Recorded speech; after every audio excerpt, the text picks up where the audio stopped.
He thinks she's just another woman he can corner in the dark. But in one shocking moment, she flips the script and him to the ground. The world calls her a hero, but what no one knows is that she isn't just a mom. She's a former CIA operative, hiding a past more dangerous than anyone could imagine. And when her secret life collides with the quiet world she built for her daughter, the danger doesn't end at the gas station. It follows her home. It threatens the man who dares to love her. And it forces her to face an enemy who should have stayed buried. She's fought for her country. Now she must fight for her family. When the past refuses to die, how far will a mother go to protect the only thing she has left? Before we get into the story, comment below where in the world you are watching from today. The autumn wind rustled through the nearly bare trees as Rachel Donovan guided her sedan down the quiet highway. Street lights cast intermittent shadows across the dashboard, and the gentle hum of the engine filled the comfortable silence. In the rearview mirror, she caught glimpses of her 10-year-old daughter Lily, who had dozed off in the back seat, her beloved stuffed rabbit tucked securely under one arm. The visit to her sister's house had been nice, a rare moment of normalcy in their carefully structured lives. Rachel allowed herself a small smile, remembering how Lily had played with her cousins, her laughter echoing through the house. These were the moments she treasured most, the ones that made everything worth it. The gas gauge's warning light blinked on, pulling Rachel from her thoughts. She straightened in her seat, scanning the upcoming exits. They were still about an hour from home, and she knew better than to risk running out of gas on a chilly October night. "Mom?" Lily's sleepy voice drifted from the back seat. "Are we almost home?" Rachel glanced in the rearview mirror again, meeting her daughter's drowsy eyes. "Not yet, sweetheart. We need to make a quick stop for gas first." "Can I have a hot chocolate?" Lily asked, sitting up straighter and hugging her rabbit closer. Rachel checked the time on the dashboard. 9:47 p.m. "It's pretty late, honey. Maybe next time." A small gas station appeared ahead, its fluorescent lights creating a pool of harsh brightness in the darkness. The sign advertised prices that were a bit high, but Rachel didn't have much choice. She signaled and turned into the nearly empty lot, pulling up to one of the pumps. "Stay in the car where it's warm, okay?" Rachel said, gathering her credit card from her wallet.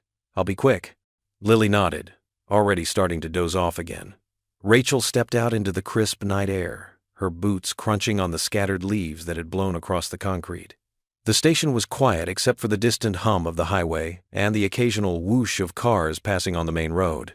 She inserted her card into the reader and selected regular gas, trying not to wince at the price per gallon. The pump came to life with a mechanical whir, and Rachel wrapped her arms around herself, wishing she'd grabbed her heavier jacket from the back seat. The wind had picked up, carrying with it the scent of wood smoke from somewhere nearby. As she stood there, Rachel's trained senses picked up on the small details around her, the flickering light above the convenience store entrance, the young cashier inside reading something on his phone, the rusty pickup truck parked near the store's front door. Years of CIA training had ingrained these habits, making them as natural as breathing. The sound of unsteady footsteps scraped against the concrete, drawing her attention. A man emerged from behind the convenience store, weaving slightly as he walked.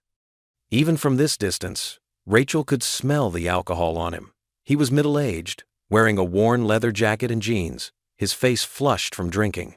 Rachel turned her attention back to the pump, keeping her peripheral vision trained on the man.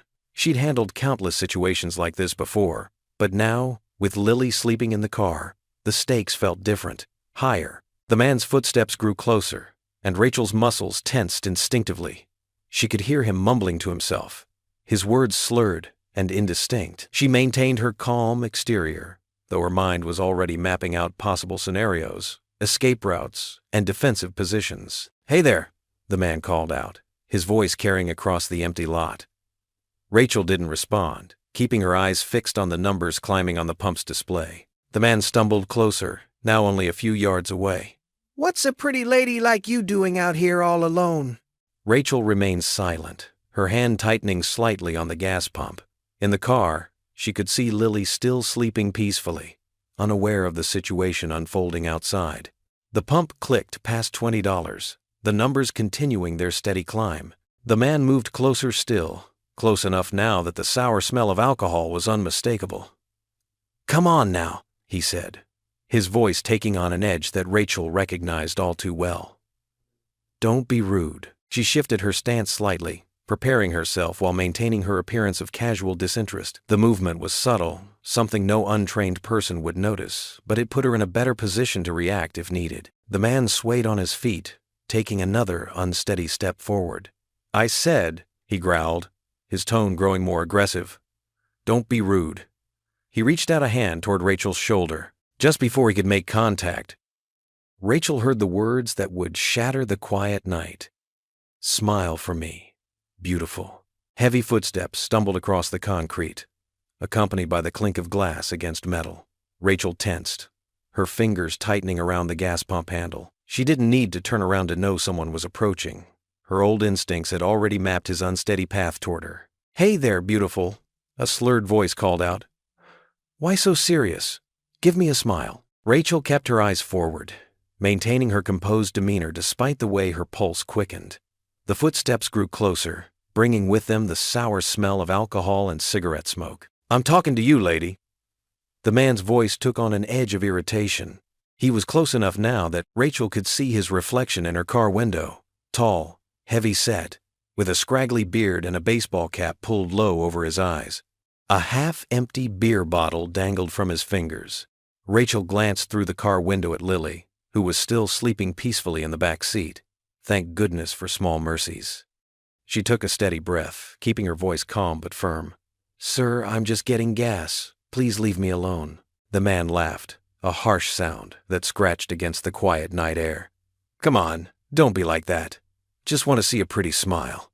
He stepped closer, swaying slightly. "Bet you've got a real nice smile." The gas pump clicked, indicating the tank was full. Rachel smoothly removed the nozzle and replaced it in its holder, her movements deliberate and controlled. Every muscle in her body was alert now, reading the situation with the precision that had once been as natural as breathing. "I said leave me alone." Rachel turned to face him directly, her tone carrying a warning that most people would have recognized. But the man was too far gone in his liquid courage to hear it. He lurched forward, blocking her path to the driver's door. "Don't be such a—" He swayed again, searching for words. "Such a stuck-up." His hand shot out, reaching for her arm. Rachel's body responded with muscle memory that years of trying to forget hadn't erased. She shifted her weight slightly, adjusting her stance in a way that would have seemed casual to any onlooker. The drunk man's fingers were inches from her sleeve. "Last warning?" Rachel said quietly, her eyes locked on his. "Back off." Instead of retreating, the man grabbed for her arm, his fingers closing around her wrist. The beer bottle clattered to the ground, shattering on the concrete. "Just want you to—" Rachel moved. To the gathering crowd of onlookers, what happened next seemed to unfold in slow motion.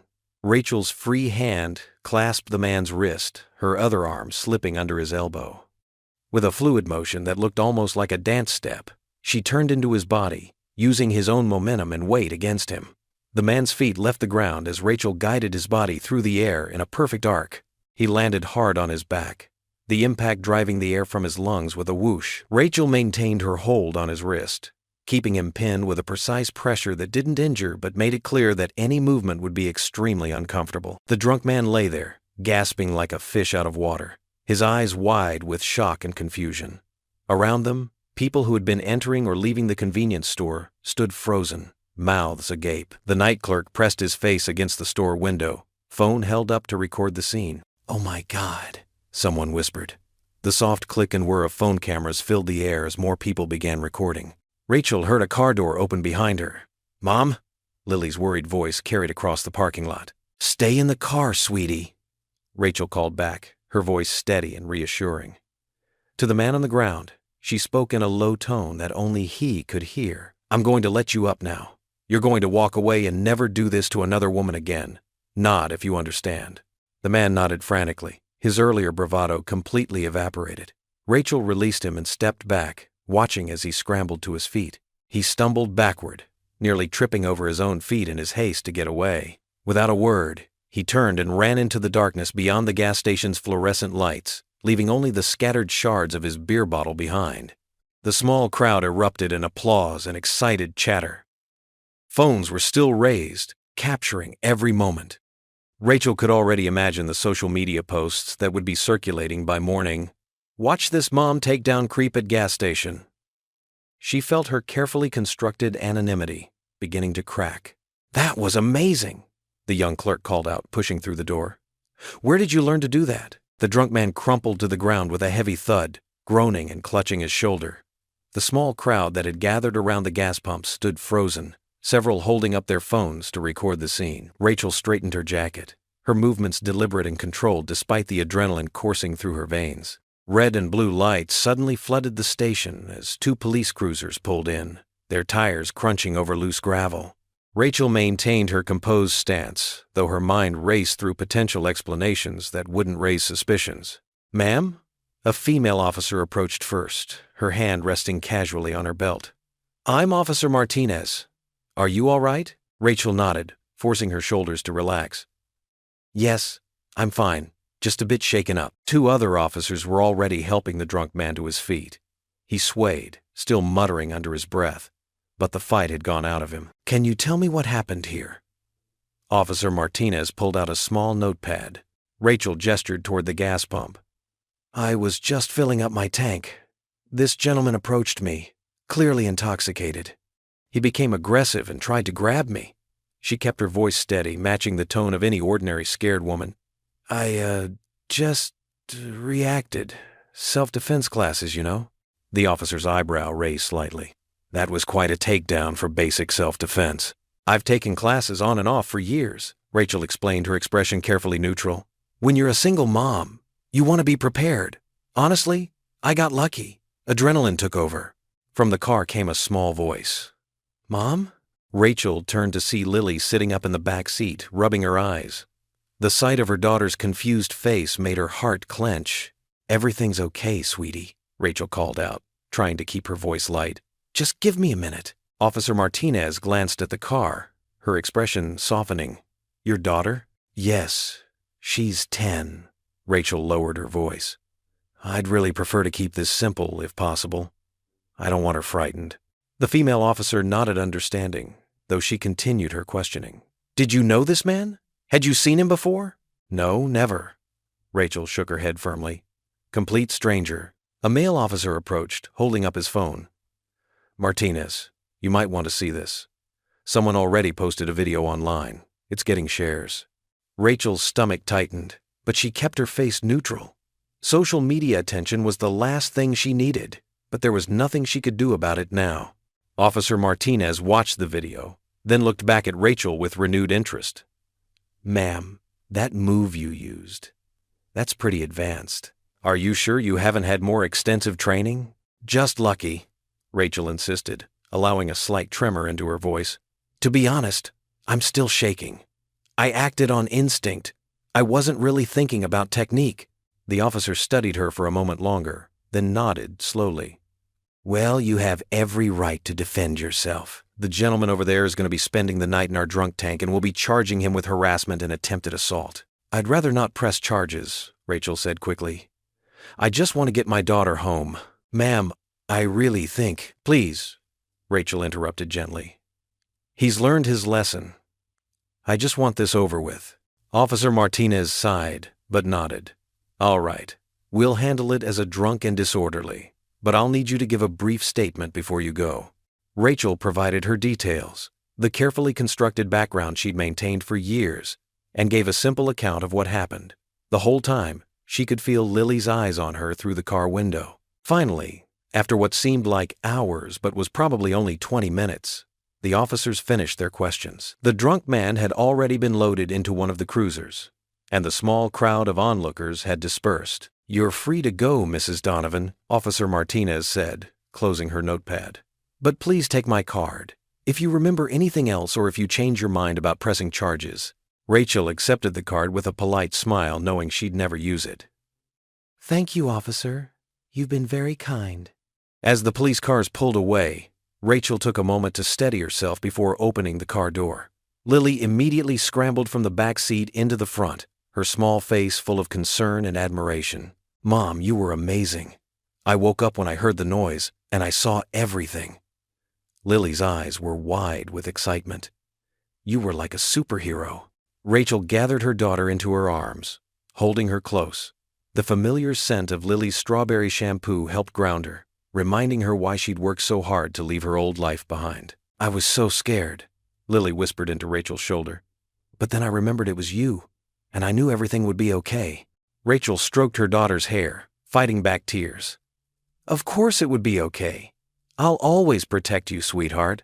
Lily pulled back just enough to look into her mother's face, her expression serious beyond her years. "I knew you'd protect me," she whispered, hugging Rachel tightly again.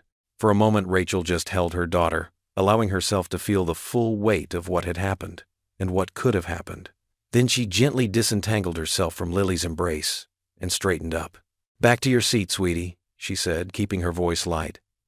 "It's way past bedtime." As Lily climbed back into the rear seat, Rachel walked around to the driver's side, her movements measured and controlled. She could feel the security camera's eye on her back, and she forced herself not to check the shadows between the parked cars. The old habits were there, pushing to surface, but she couldn't afford to let them show. Starting the engine, Rachel adjusted her rearview mirror. Lily had already curled up with her stuffed rabbit, her eyes heavy with sleep.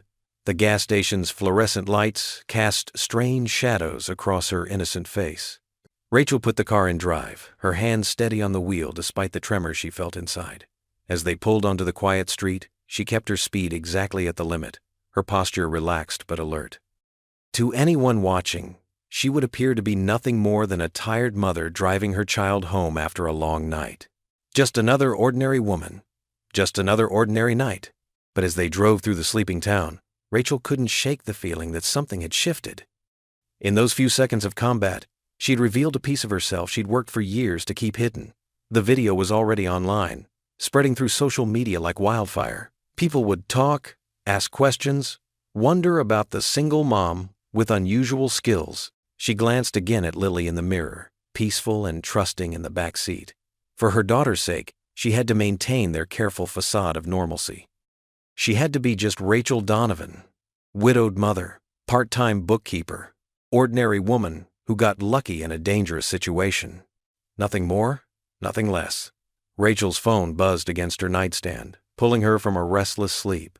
Sunlight filtered through her bedroom curtains, casting warm patterns on the quilted bedspread. The phone kept vibrating, a constant stream of notifications that wouldn't stop. She reached over, squinting at the bright screen. "Mom!" Lily burst through the door, still in her pink pajamas with white clouds, her brown curls wild from sleep.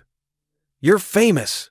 Rachel sat up, her heart racing as she scrolled through dozens of text messages and social media notifications. The gas station video had spread like wildfire overnight. Her sister had shared it, her co-workers were commenting on it, and even local news stations were trying to reach her. "Look how many views it has." Lily climbed onto the bed, holding up her tablet. The video showed Rachel's precise movements from multiple angles as she defended herself against the drunk man. Comments flooded the posts. "Amazing mom! Wonder Woman in real life." "You go, girl." Rachel's stomach tightened. She had spent years carefully building an ordinary life, teaching Lily to blend in, to be unremarkable. Now, with one defensive move, she was trending on local social media. "Can we have pancakes?" Lily asked, bouncing on the mattress. "To celebrate." Rachel managed to smile, tucking a strand of hair behind her daughter's ear. "Sure, sweetie, but first, I need you to get dressed for school." As Lily skipped off to her room, Rachel pulled on her favorite worn jeans and a comfortable sweater. In the kitchen, she mixed pancake batter while checking her phone. "Mrs. Henderson from next door had texted, 'You're my hero. Coffee later?'" The pancakes sizzled on the griddle as Lily returned, dressed for school in her uniform. "Everyone's going to think you're so cool now," she said, setting the table without being asked. "Can I tell them about it?" Rachel flipped a perfectly golden pancake. "You can tell them what happened, but don't make it bigger than it was. Sometimes people get too excited about these things. But you were amazing. Like those superhero movies we watch." "Lily," Rachel's voice grew serious. "What happened last night wasn't about being a superhero. It was about staying safe. Remember what I always tell you?" Lily nodded, reciting their familiar mantra. "Being smart is better than being brave." They ate breakfast together, the morning sun warming their small kitchen. Rachel checked her watch. Still time before work at the insurance office. Her phone kept buzzing with messages from coworkers and friends. The drive to Lily's school was different that morning. Other parents waved and smiled more than usual. Miss Thompson, Lily's teacher, actually came to the car window. "Mrs. Donovan, what an inspiration you are to all our students," she beamed. "Would you consider speaking at our safety assembly next month?" Rachel gave a polite but non-committal answer, watching as Lily walked into school with an extra spring in her step. At the office, the reception was even more overwhelming. "There's our local celebrity," Jerry from accounting called out as she entered. Sarah from HR rushed over with coffee. "The whole office is talking about you, Rachel. That move was incredible." Throughout the day, coworkers stopped by her desk to congratulate her. Many shared their own stories of feeling unsafe, thanking her for standing up to the drunk man. During lunch, Martha from the front desk insisted on treating her to sandwiches. "You know," Martha said, unwrapping her turkey club, "my daughter's taking self-defense classes. Would you recommend any particular studio?" Rachel stirred her soup, choosing her words carefully. "The community center has good basic classes. It's important to start with the fundamentals." The afternoon brought more surprises. The local newspaper called, wanting to interview the gas station guardian angel. Rachel declined politely, but she couldn't help feeling touched by the community's response. People weren't just impressed by her actions, they were inspired. At home that evening, Rachel and Lily sat on their cozy living room couch, sharing a bowl of popcorn while watching their favorite show. Lily snuggled close, her head resting against Rachel's shoulder. "Mom?" she asked during a commercial break. "Today at school, Jenny said her mom wants to learn how to be strong like you. And Katie said her dad showed the video to her big sister, who's in college, to teach her about being safe."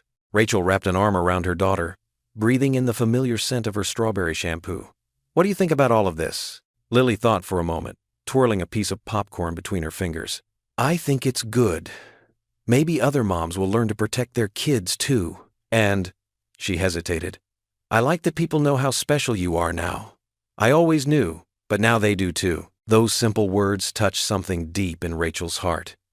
For years, she had carried the weight of her past alone, teaching Lily to be cautious, to stay in the shadows. But now, watching her daughter's proud smile, she felt something shift inside her. Later, as she tucked Lily into bed, surrounded by her collection of stuffed animals and the glow-in-the-dark stars on the ceiling, Rachel felt a warmth she hadn't experienced in years. Her daughter looked up at her with those bright, trusting eyes. "Can you teach me that move someday?" Lily asked sleepily. Rachel smoothed the blanket over her. "When you're older, I'll teach you how to be safe. But for now, just remember that I'll always protect you." "I know," Lily yawned, clutching her favorite teddy bear. "You're the bravest mom ever." As Rachel turned on the small butterfly nightlight, she realized something had changed.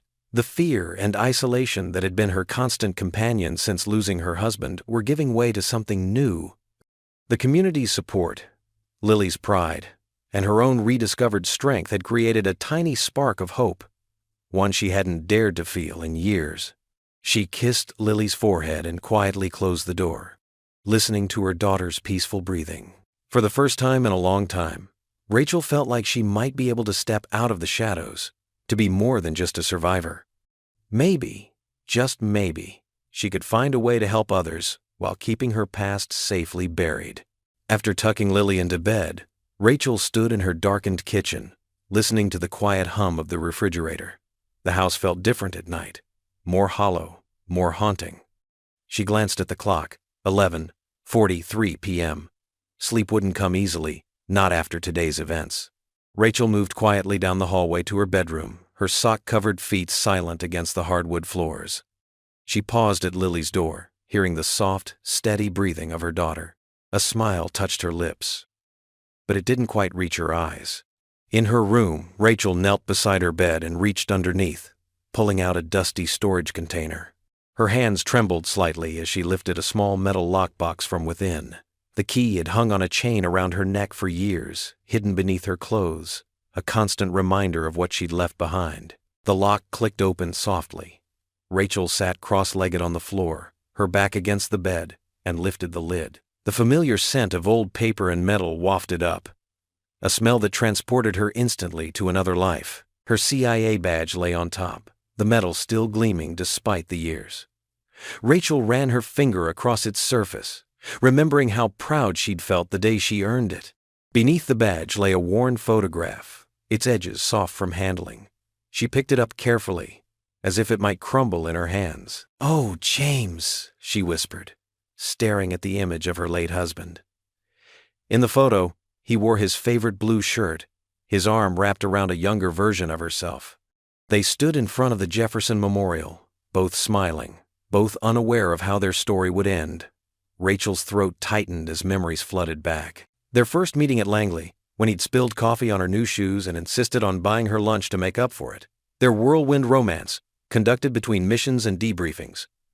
The way he'd proposed during a stakeout, making her laugh and cry at the same time. The joy in his eyes when Lily was born. Rachel's fingers traced the outline of his face in the photograph.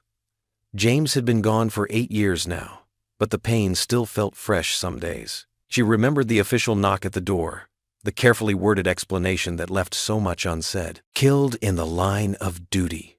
Such a sterile phrase for such devastating loss. Below the photo lay various documents. Her certifications in hand-to-hand combat, marksmanship awards, commendations for operations she could never discuss. Each paper represented years of training, countless missions, lives saved and sometimes lost. She had been good at her job, very good. A mission report caught her eye, and she pulled it out carefully. The paper was crisp, official, detailing an operation in Belgrade that had earned her a commendation. Reading the carefully worded paragraphs, Rachel remembered the adrenaline, the split-second decisions, the weight of lives in her hands. The woman described in that report seemed like a stranger now. She picked up another photo, this one showing her team from those days.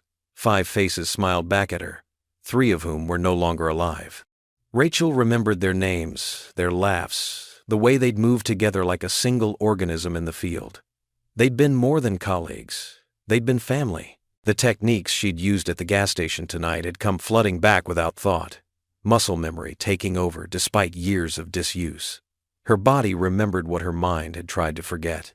The way she'd taken down that drunk man, it was pure CIA training, moves she'd practiced thousands of times. Rachel's hand brushed against something metal at the bottom of the box, her old service weapon, cleaned and disabled according to protocol, wrapped in oiled cloth. She left it covered. That part of her life needed to stay buried. A car drove past outside, its headlights sweeping across her bedroom walls. Rachel tensed instinctively, her hand tightening on the box. The light passed, leaving her in darkness again. She forced her shoulders to relax, but the familiar vigilance had already settled back into her bones. Looking at these remnants of her past life, Rachel felt the weight of her choices. After James died, she'd walked away from everything. The agency, the missions, the constant danger. She'd chosen safety and stability for Lily's sake, building a new life far from the world of international espionage and covert operations. The viral video from tonight threatened to crack the careful facade she'd constructed. People would ask questions, notice things they shouldn't. The drunk man's attack might have been random, but her response had been anything but ordinary. A soccer mom doesn't take down an attacker with professional precision. Rachel gathered the items and carefully returned them to the box, each one a piece of a life she'd deliberately left behind. The badge, the photos, the documents. All reminders of who she used to be, of the woman who had lived on adrenaline and duty. As she closed the lid and turned the key in the lock, Rachel felt the familiar ache of loss, not just for James, but for the person she'd been. That life had given her purpose, excitement, the feeling of making a real difference in the world. But it had also taken her husband and threatened to take her daughter's father, too. Standing up, Rachel returned the box to its hiding place under the bed. In the darkness of her room, she wrapped her arms around herself, feeling suddenly cold despite the mild night. "I left that life behind," she whispered to herself. The autumn breeze rustled through the maple trees lining Henderson Elementary's front walkway. Rachel Donovan stood among other parents, her arms crossed against the afternoon chill. The familiar cacophony of children's voices and slamming lockers drifted through the school's open doors. She checked her watch. 3:15 p.m. Any minute now, Lily would bounce down those steps with her purple backpack. probably chattering about her art project or the latest playground drama. These normal moments were what Rachel cherished most, what she had fought so hard to preserve. A group of fourth graders burst through the doors, and Rachel's face softened as she spotted Lily's brown ponytail swinging side to side. Her daughter was deep in conversation with her best friend Emma, gesturing animatedly about something. That's when Rachel felt it, the unmistakable sensation of being watched. Years of training kicked in without conscious thought. She maintained her casual pose, but her senses heightened, scanning her surroundings with practiced precision. Across the street, partially hidden behind a parked SUV, stood a man in a dark jacket. He wasn't moving like the other parents, wasn't looking at any particular child. His focus was entirely on her. Rachel's heart rate quickened, but her expression remained neutral. She'd learned long ago that showing fear only gave adversaries an advantage. Instead, she shifted her position slightly, angling herself to keep both Lily and the stranger in her line of sight. "Mom," Lily called out, waving enthusiastically. "Look what I made in art class." Rachel smiled warmly at her daughter while maintaining her peripheral awareness. "Hey, sweetheart, can't wait to see it." As Lily approached, Rachel glanced back across the street. The man was gone. "It's a watercolor painting of our house," Lily explained, pulling a slightly crumpled paper from her backpack. "See? There's you and me, and I even included Mr. Whiskers sitting in the window." Rachel examined the artwork, genuinely touched by the careful attention to detail. "It's beautiful, honey. We should frame this one." But her mind was racing. Had the man really been watching her, or was she being paranoid? After the gas station incident, it was natural to feel on edge. Yet something about his stillness, his focused attention, triggered old instincts she couldn't ignore. "Can Emma come over to play?" Lily asked, bouncing on her toes. "Her mom said it's okay if you say yes." Rachel hesitated. Under normal circumstances, she'd agree. Emma was a sweet girl, and having friends over was part of that normal life she wanted for Lily. But right now, "Not today, sweetie. We need to get home and start dinner. Maybe this weekend?" Disappointment flickered across Lily's face, but she nodded. "Okay. Bye, Emma." As they walked to their car, Rachel kept Lily close, her eyes constantly scanning their surroundings. The parking lot was full of familiar faces. Mrs. Chen from the PTA, Coach Barnes heading to baseball practice, Mr. Rodriguez picking up his twins. Everything looked normal, yet something felt off. "Mom?" Lily's voice pulled Rachel from her thoughts. "Are you okay? You're doing that thing with your jaw." Rachel consciously relaxed her clenched muscles. Sometimes she forgot how perceptive her daughter could be. "I'm fine. Just thinking about what to make for dinner. How does pasta sound?" "With your special sauce?" Lily's eyes lit up. "You got it." The drive home was uneventful, but Rachel took a longer route than usual, making several unnecessary turns. An old CIA technique: if someone's following you, make them work for it. In her rearview mirror, she watched for any cars that stayed with them too long, but saw nothing suspicious. At home, Lily settled at the kitchen table with her homework while Rachel started dinner. The familiar routine should have been comforting, but she couldn't shake her unease. Every few minutes, she found herself glancing out the windows, checking the street. "Mom, what's the difference between similes and metaphors again?" Rachel explained the concept. While stirring the sauce, her movements automatic. Her mind kept returning to the man at the school. Dark jacket, medium build, approximately 6 feet tall. The way he stood, it wasn't civilian posture. There had been something deliberately casual about it, the kind of stance she recognized from her training days. As evening settled in, Rachel's vigilance didn't waver. She helped Lily with homework, listened to stories about recess, and managed to laugh at her daughter's jokes. But part of her remained on high alert, cataloging every unusual sound, every shadow that moved past their windows. After Lily went to bed, Rachel began her security check. She'd developed this habit years ago when she first left the CIA, but lately it had become more perfunctory. Tonight, she approached it with renewed focus. Front door, deadbolt engaged, security chain in place. Living room windows, locked, with dowel rods in the tracks. Kitchen door, deadbolt, and electronic keypad armed. She moved methodically through the house, checking every potential entry point. In Lily's room, she adjusted the window lock, careful not to wake her sleeping daughter. Moonlight spilled across Lily's peaceful face, and Rachel's throat tightened. Everything she'd done, leaving the CIA, building this quiet life, had been to protect this precious child. She wouldn't let anyone threaten that. Back in the kitchen, Rachel poured herself a cup of tea, more for something to do with her hands than any desire to drink it. The house was secure, but she couldn't shake the feeling of being watched, of being followed. It wasn't just paranoia. She'd learned long ago to trust her instincts. They'd kept her alive through countless operations, through situations where the slightest mistake meant death. She moved to each window again, peering out into the darkness. The street was quiet, normal. Mr. Patterson's porch light was on next door, and somewhere down the block, a dog barked. But normal didn't mean safe.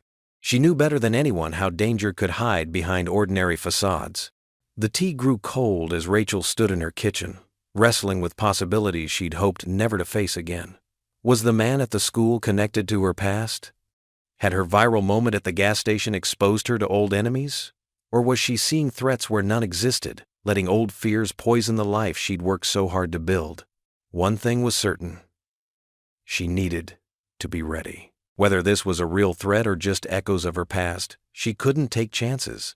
Not with Lily's safety at stake. Rachel double-checked the locks one final time, her movements precise and methodical.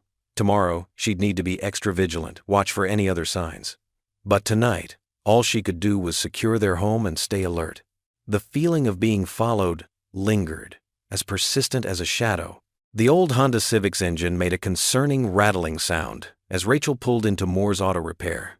The small garage sat on the outskirts of town, its weathered brick facade somehow welcoming despite its age. A bell chimed as she parked in front of the open bay doors. "Just a minute," a deep voice called from inside.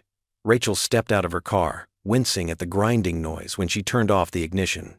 A tall man in his 50s emerged from the garage, wiping his hands on a red shop rag. His gray-peppered hair and kind brown eyes gave him a distinguished appearance despite his oil-stained coveralls. The name Ethan was embroidered in faded letters above his chest pocket. "What seems to be the trouble?" he asked, offering a gentle smile. "The engine's making this awful rattling sound," Rachel explained. "Started yesterday on my way home from work." Ethan nodded thoughtfully. "Mind if I take a listen?" Rachel handed him her keys, watching as he slid into the driver's seat with practiced ease. The engine protested loudly when he started it. "Timing belt's about ready to go," he said, shutting off the car. "Good thing you brought it in now. Could have been real trouble if it broke while you were driving." "How long will it take to fix?" "Couple hours, maybe 3. He grabbed a clipboard from his workbench. "I can get started right away if you'd like. There's a nice coffee shop just down the street while you wait." Rachel glanced at her watch. "I have time before picking up my daughter from school." As Ethan filled out the paperwork, Rachel noticed a small frame on his desk holding a photo of a smiling woman with warm eyes. She was wearing a summer dress and holding a bouquet of sunflowers. "Beautiful picture," Rachel said softly. Ethan's pen paused. "That's Sarah, my wife." His voice held a familiar note of loss. "Lost her to cancer 5 years ago." "I'm sorry," Rachel said, meaning it. "I lost my husband too, 3 years ago." Their eyes met in quiet understanding. Ethan nodded slowly. "Gets easier with time, they say. Still missing pieces, though." "Yeah," Rachel agreed. "My daughter Lily keeps me going. She's 10 now. Kids have a way of healing our hearts, don't they?" Ethan smiled. "Sarah and I couldn't have children, but I've got nieces and nephews who brighten up the place sometimes." Rachel found herself relaxing as they chatted. There was something steadying about Ethan's presence, like a harbor in rough waters. "You're the lady from the gas station, aren't you?" he asked suddenly. "The one who took down that drunk fellow?" Rachel tensed slightly. News travels fast in a small town. "That it does."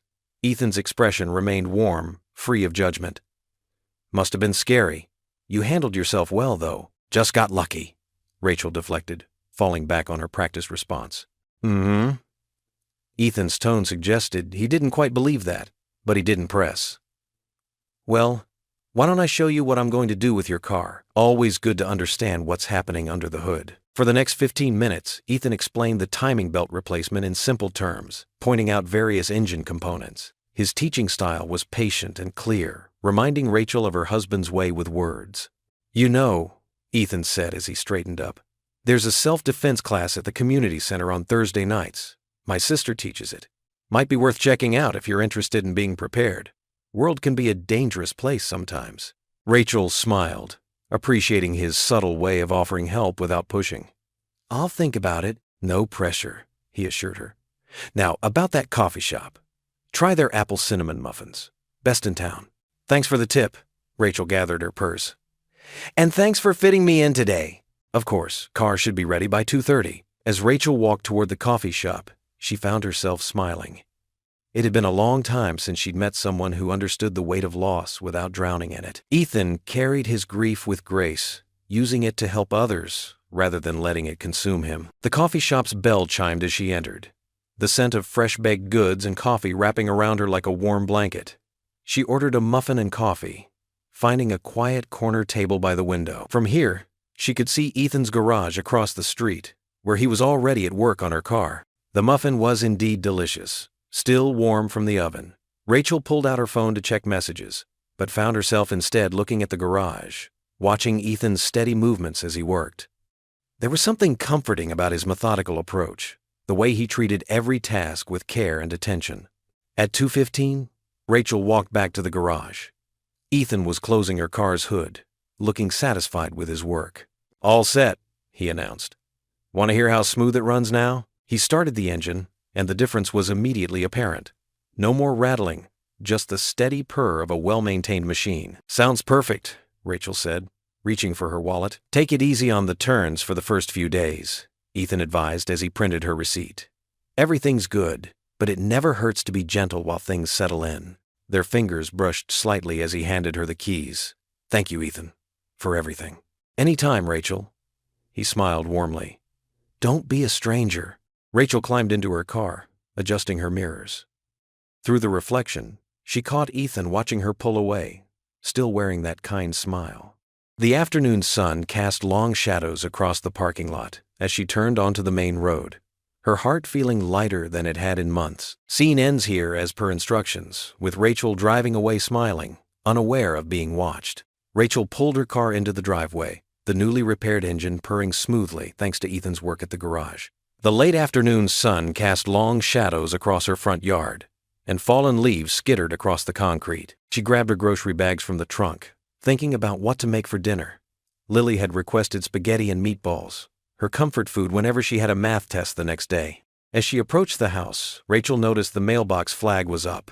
Strange, the mail carrier had already come and gone hours ago. She set the grocery bags down on the porch and walked back to check it. Inside, she found a single white envelope. No stamp, no return address. Just her name written in block letters. The hairs on the back of her neck stood up as she carefully opened it, her fingers remembering years of training in handling suspicious mail. The message inside was short, typed in plain black text. "You can't hide forever, Agent Donovan." Rachel's breath caught in her throat. The paper trembled slightly in her hands as memories she'd locked away came rushing back. The years of training, covert operations, the night she lost David.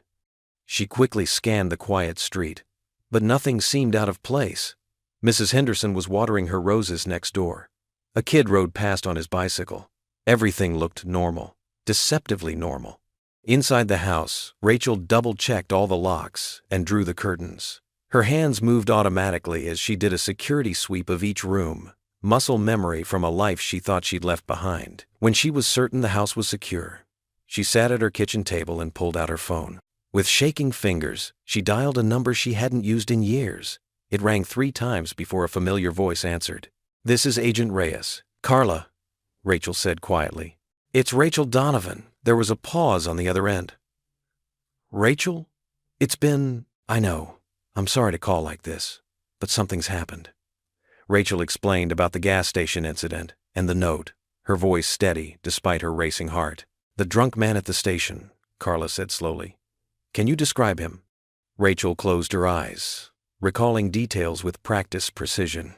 Early 40s, about 6 feet tall, short brown hair, a scar on his right cheek, partially hidden by stubble. He seemed drunk, but thinking back, his movements were too controlled. "Did he say anything specific?" "Smile for me, beautiful." Those exact words. Carla's sharp intake of breath made Rachel's stomach drop. What is it? That phrase. It was Marcus Chen's calling card. He always said it before. Carla stopped abruptly. Rachel's blood ran cold. Marcus Chen, the operative who'd gone rogue 5 years ago, selling classified information to the highest bidder. The man David had been tracking when he was killed. But Chen's in prison, Rachel said, her voice barely a whisper. He was, until 3 months ago. A prison transfer went wrong. We've been keeping it quiet, trying to track him down. Rachel's mind raced. The man at the gas station. The feeling of being watched at Lily's school. The note. It hadn't been random harassment or coincidence. Her past wasn't just catching up to her. It had found her. The gas station incident went viral, Rachel said, realization dawning. My face is all over social media. That's probably how he found you, Carla confirmed. Rachel, listen to me. Chen is dangerous. More dangerous than before. He blames the agency for his downfall, but he especially blames me, Rachel finished. Because I was the one who originally flagged his suspicious activities. And David was the one who gathered the evidence that put him away, Carla completed softly. Rachel glanced at the clock. Lily would be home from her friend's house in 20 minutes. Her daughter, who knew nothing about her mother's past life, who thought her father had died in a car accident, who deserved better than to have her world torn apart by old ghosts. What do I do, Carla? Rachel asked, her voice steady despite the fear gripping her heart. We can get you into protective custody. Both you and Lily. There's a safe house in... No. Rachel cut her off. I won't uproot Lily's life. She has friends here, school, a routine. I won't take that from her. Then let me send a protection detail. That would only draw attention. Chen would notice immediately. Rachel took a deep breath. I handled myself at the gas station. I can handle this. Rachel, you've been out of the field for 10 years, but I haven't forgotten my training. I've kept up with most of it just privately. Rachel stood, her decision made. I'm not running, Carla. Not this time. But I could use some off-the-books help. There was a long pause before Carla responded. Give me 24 hours. I'll see what I can do without raising official flags. But Rachel, be careful. Chen won't underestimate you twice. After hanging up, Rachel moved quickly through the house, retrieving hidden weapons from secret compartments she'd installed years ago, just in case. As she checked the sight on her backup pistol, her wedding ring caught the light. She remembered David's words from their last conversation.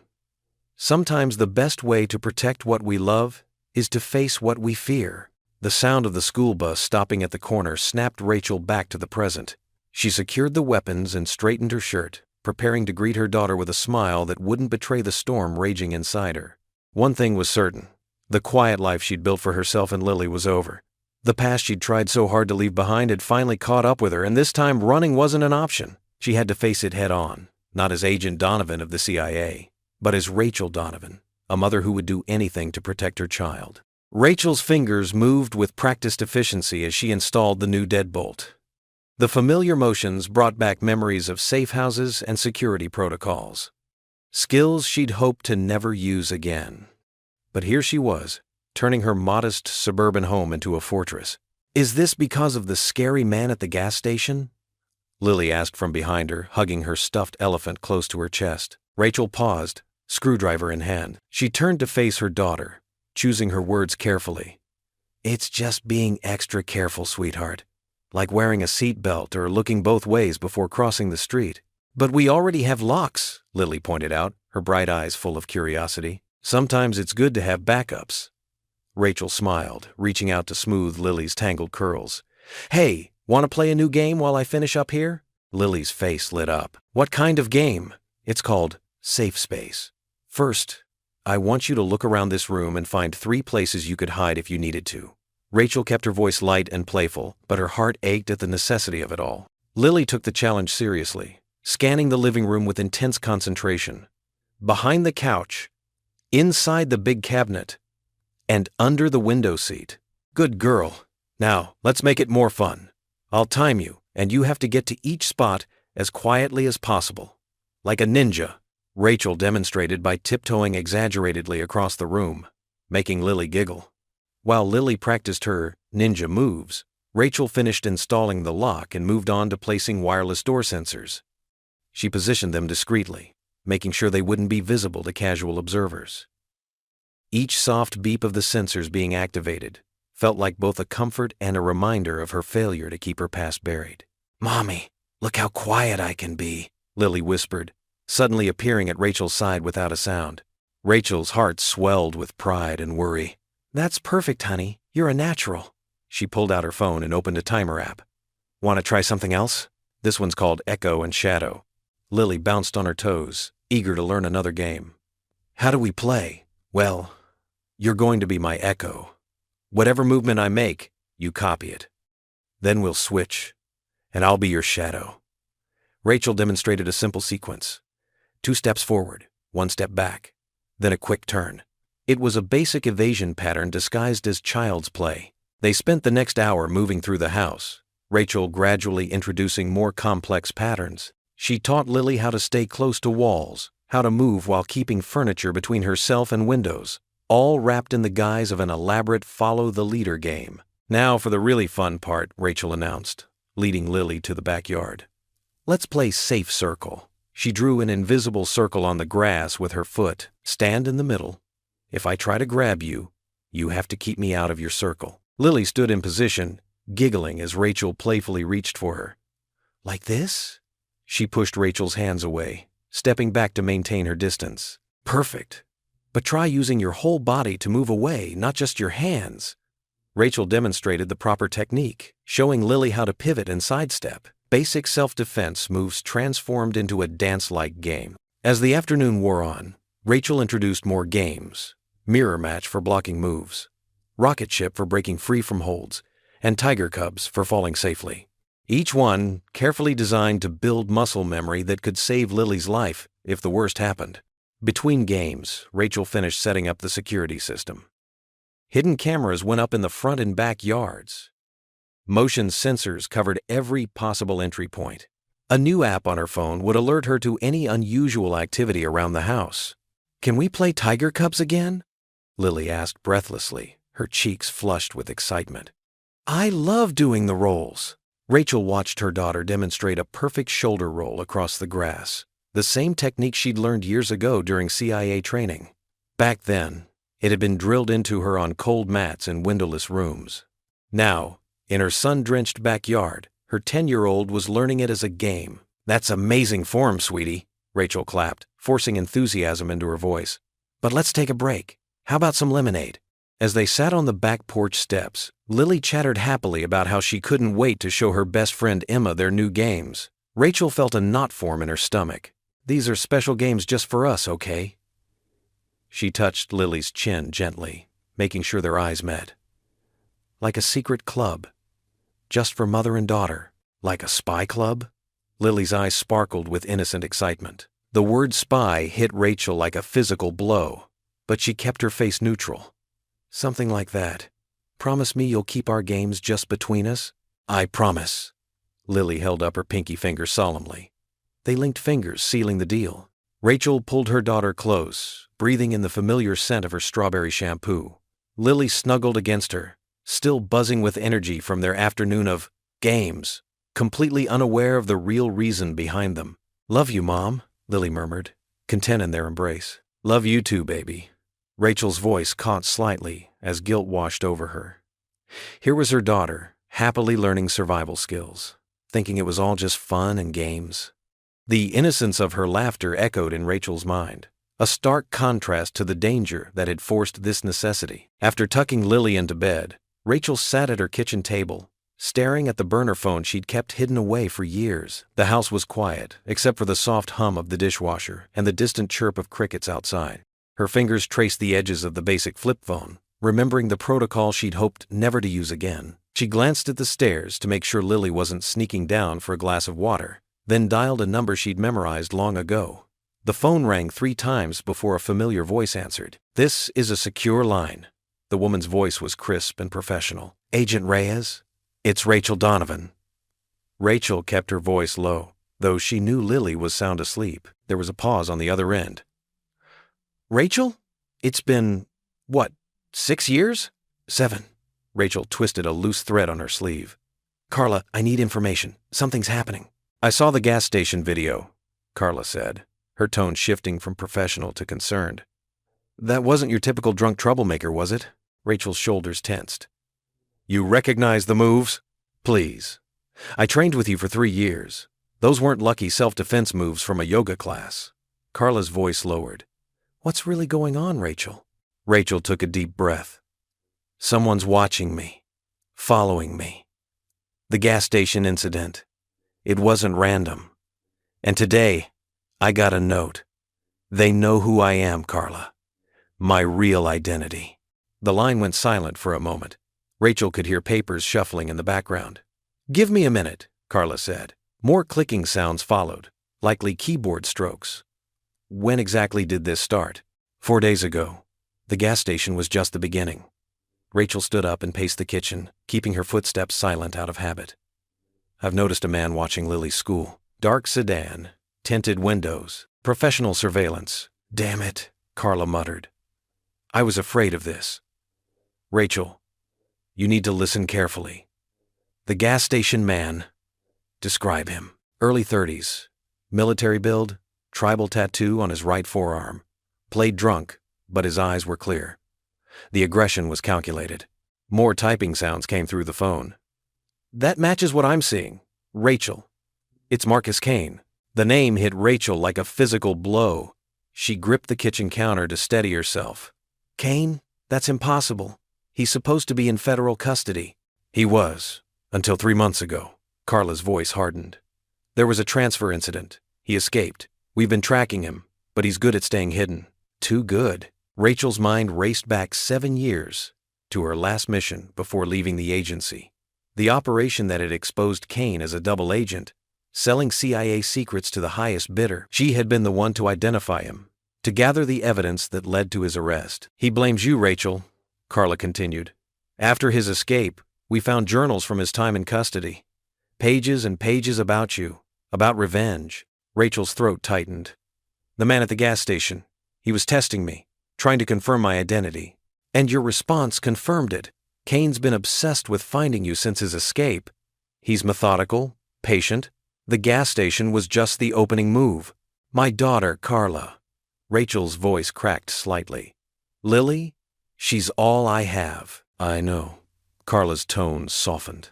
Listen, I can have a protective detail there in 4 hours. We can move you both to a safe house. No, Rachel cut her off. No safe houses. No running. Lily has a life here. School. Friends. I won't uproot her again. Rachel, Kane is dangerous. You know what he's capable of. Yes, I do. Rachel straightened her spine, feeling the old steel return to her posture.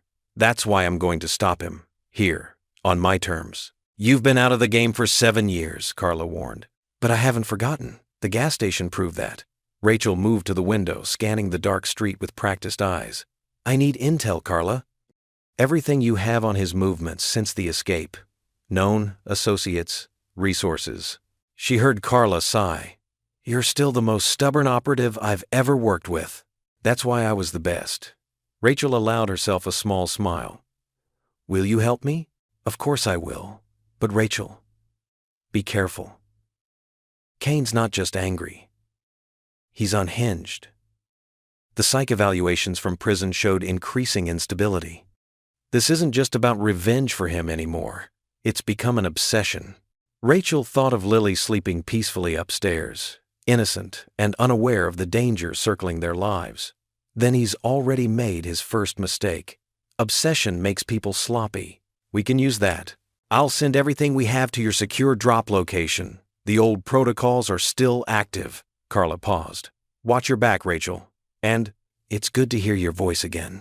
Thank you, Carla, for everything. Rachel's voice was firm with determination. She wouldn't run, not this time. Kane had brought the fight to her door, to her town, to her daughter's world. He was about to learn why threatening a mother's child was the worst mistake he could make. The doorbell chimed just as Rachel finished chopping carrots for the stew. Through the kitchen window, she spotted Ethan's tall frame on her front porch, his work clothes replaced with a clean flannel shirt and jeans. Her heart did an unexpected flutter. Mom, can I open it? Lily called from the living room where she'd been doing homework. Rachel quickly wiped her hands on a dish towel. Wait for me, sweetie. She crossed to the door, checking the peephole first. Old habits died hard before opening it with a smile. "Evening, Rachel." Ethan's eyes crinkled warmly. "Your car's all set. Timing belt's good as new." "Thank you." She stepped back, gesturing inside. "Would you like to stay for dinner? It's just beef stew, but there's plenty." He hesitated, then nodded. "That'd be real nice, actually." Mr. Moore! Lily bounced over, her math homework forgotten. Did you really fix our car? "Sure did." He ruffled her hair gently. And you can call me Ethan, remember? Rachel watched them interact, noting how naturally Ethan spoke to Lily, never talking down to her. He followed them into the kitchen, rolling up his sleeves without being asked. "Need any help?" he offered. You could set the table, Rachel suggested, pointing to the cabinet with plates. "Lily, honey, finish that last math problem while we get dinner ready." The kitchen filled with comfortable sounds, Lily's pencil scratching on paper, Ethan's steady footsteps as he gathered silverware, the soft bubbling of the stew. Rachel added the carrots, stirring slowly. The domestic scene felt so normal it almost hurt. "Something smells amazing," Ethan commented, coming to stand beside her at the stove. His presence was solid but undemanding. "Old family recipe," Rachel said. "My grandmother taught me. She always said good food brings people together." "Smart woman." He smiled, and Rachel noticed the gentle lines around his mouth, the kind that came from genuine happiness rather than strain. Soon they were seated around the table, steam rising from their bowls. Lily chatted enthusiastically about her day at school, her science project about the solar system, and how she'd helped her friend Emma with multiplication tables. "You're good at math?" Ethan asked, genuinely interested. Lily nodded proudly. "Mom says numbers are like puzzles. Once you know the rules, you can solve anything." Rachel caught Ethan's glance. He seemed impressed by the teaching approach. She felt a warm glow of pride, both in her daughter's intelligence and in being seen as a capable mother. "Speaking of puzzles," Ethan said, "I brought something for you, Lily. If it's okay with your mom?" He pulled a small package from his jacket pocket. Rachel nodded, curious. Lily carefully unwrapped it to reveal a wooden puzzle box, its surface carved with intricate patterns. "It's beautiful," Lily exclaimed, turning it over in her hands. "My father made these as a hobby," Ethan explained. "This one's pretty tricky. Took me 3 days to figure it out when I was about your age. There's a secret compartment inside, but you have to solve the puzzle to open it." Lily's eyes lit up at the challenge. Can I try now? "After you finish your dinner," Rachel said, but she was smiling. The gift was thoughtful, educational, and fun, without being flashy. As they ate, Ethan shared stories about his time in the military, carefully edited for Lily's ears. He talked about the friends he'd made, the countries he'd seen, focusing on the positive moments rather than the harsh realities Rachel knew lay beneath the surface. She found herself relaxing, adding her own carefully curated travel stories from her business consulting days. After dinner, Lily sat cross-legged on the floor with her puzzle box while the adults cleared the table. Rachel and Ethan fell into an easy rhythm. He washed, she dried, their movements synchronized as if they'd done this 100 times before. "Thank you," Rachel said softly, "for the puzzle box, for staying. It's been nice." "It has," he agreed, handing her the last plate. Their fingers brushed, and neither pulled away immediately. "Rachel, I got it." Lily's triumphant cry broke the moment. They turned to find her beaming, the puzzle box open in her hands. "Look what was inside!" She held up a small, carved wooden star, perfect for a Christmas tree. "That's my girl," Rachel said proudly. "Quick as lightning, just like her mother," Ethan added. And there was something in his voice that made Rachel's chest tighten. Too soon. It was time for him to leave. Lily gave him a spontaneous hug, thanking him again for the puzzle box. Rachel walked him to the door, where he paused on the threshold. "Maybe we could do this again sometime?" he suggested carefully. Rachel looked up at him, seeing the hope in his eyes, the gentle question that went deeper than dinner plans. For a moment, she allowed herself to imagine more evenings like this. Shared meals, easy laughter, someone to lean on. But then reality crashed back. The burner phone hidden in her drawer, the note in her mailbox, the shadows that threatened everything she held dear. "Thank you for coming," she said instead of answering, keeping her smile in place. "Drive safe." After closing the door, Rachel stood for a moment, her hand pressed against the cool wood. The house felt warmer somehow, still holding echoes of laughter and conversation. But she couldn't afford warmth right now, couldn't risk drawing another person, another potential target, into her dangerous world. She straightened her shoulders, pushing down the ache in her chest. The time for normal family dinners and gentle possibilities had passed the moment her cover was blown. She couldn't let Ethan get close, no matter how much her heart whispered otherwise. "Mom?" Lily called from the living room.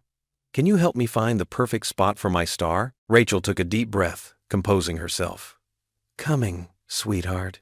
The morning sun cast long shadows across Rachel's front yard as she stepped out onto her porch, travel mug of coffee in hand.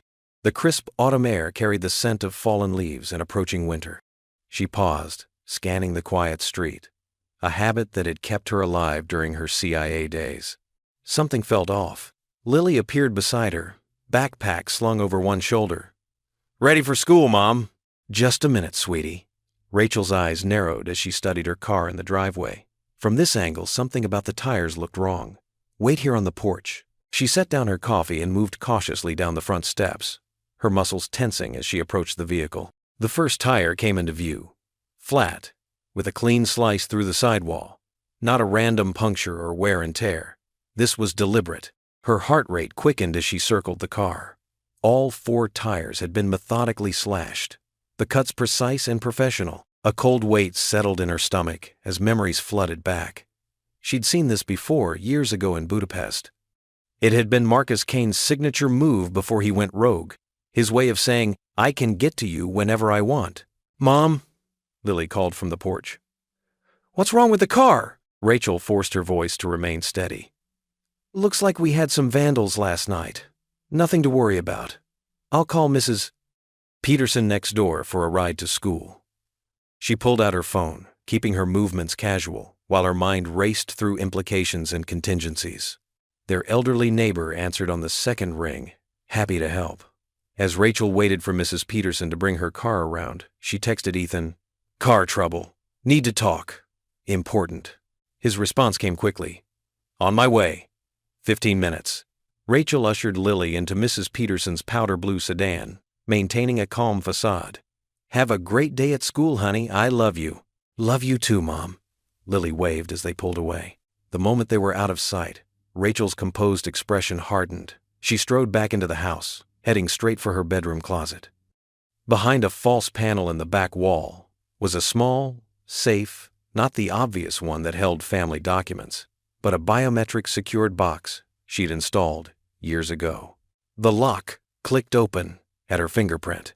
Inside lay remnants of her previous life, a backup phone with secure contacts, a set of passports, emergency cash in various currencies, and beneath it all, her service weapon.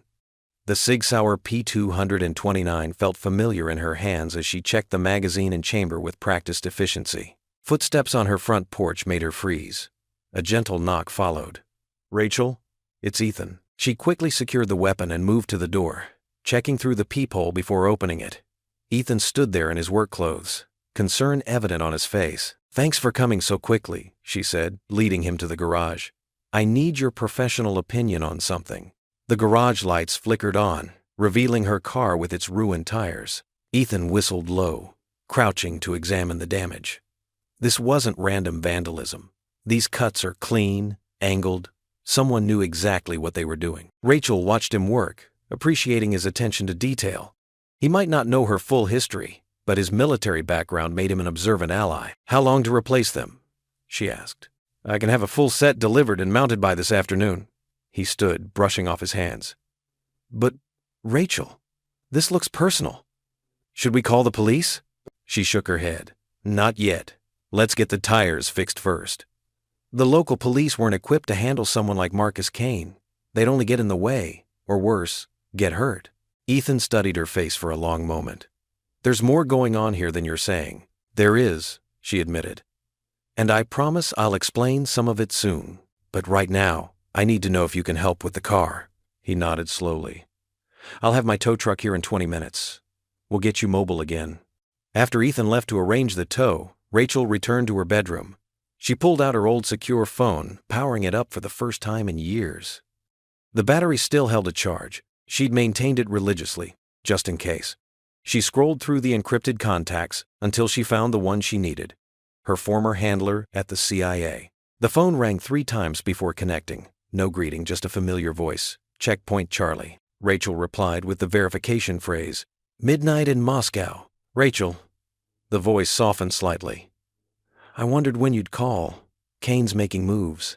"He's here," she confirmed. "The tire signature is unmistakable. We've been tracking his movements.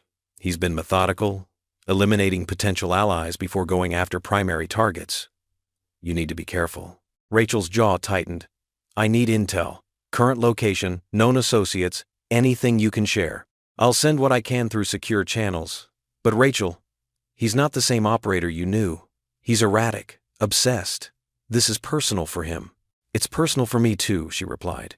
"He's threatening my daughter's safety." The line went quiet for a moment. "We can extract you both. New identities. New location." "No," Rachel's voice was firm. "I'm done running. He needs to be stopped." After ending the call, Rachel returned to the safe. She lifted out her service weapon, feeling its weight, not just the physical mass of metal and polymer, but the weight of everything it represented. The life she'd left behind. The skills she'd hoped never to use again. She checked the weapon one final time. Mind clear and focused, despite the storm of emotions beneath the surface. This wasn't just about her anymore. It was about protecting Lily, protecting the life they'd built here, protecting the fragile new connections they'd made with people like Ethan. Through the window, she saw Ethan's tow truck turning onto her street. Soon he'd be back, ready to help fix her car, unaware of the deeper currents running beneath this simple act of vandalism. She'd have to tell him something eventually. He deserved that much. But for now, the weight of her Sig Sauer grounded her in the reality of what was coming. "It's starting," she whispered, gripping the familiar handle of her service weapon. The time for hiding was over. The old wooden church doors creaked as Rachel and Lily stepped into the warm sanctuary. Morning light filtered through stained glass windows, casting colorful patterns across the worn pews. Rachel breathed in the familiar scent of polished wood and well-worn hymnals. "Can we sit near the front today?" Lily whispered, tugging at her mother's sleeve. Her blue dress matched her eyes, which sparkled with excitement. Rachel nodded, managing a small smile despite her worries. They made their way down the center aisle, greeting familiar faces. Mrs. Henderson, the baker, waved warmly. Tom and Sarah Wilson, who ran the hardware store, offered genuine smiles. Each friendly face reminded Rachel why she'd chosen this small town to build their new life. They settled into a pew, 3 rows from the front. Lily immediately pulled out her children's Bible, the pages dog-eared from frequent use. Rachel watched her daughter's small fingers trace the familiar stories, feeling a familiar ache in her chest.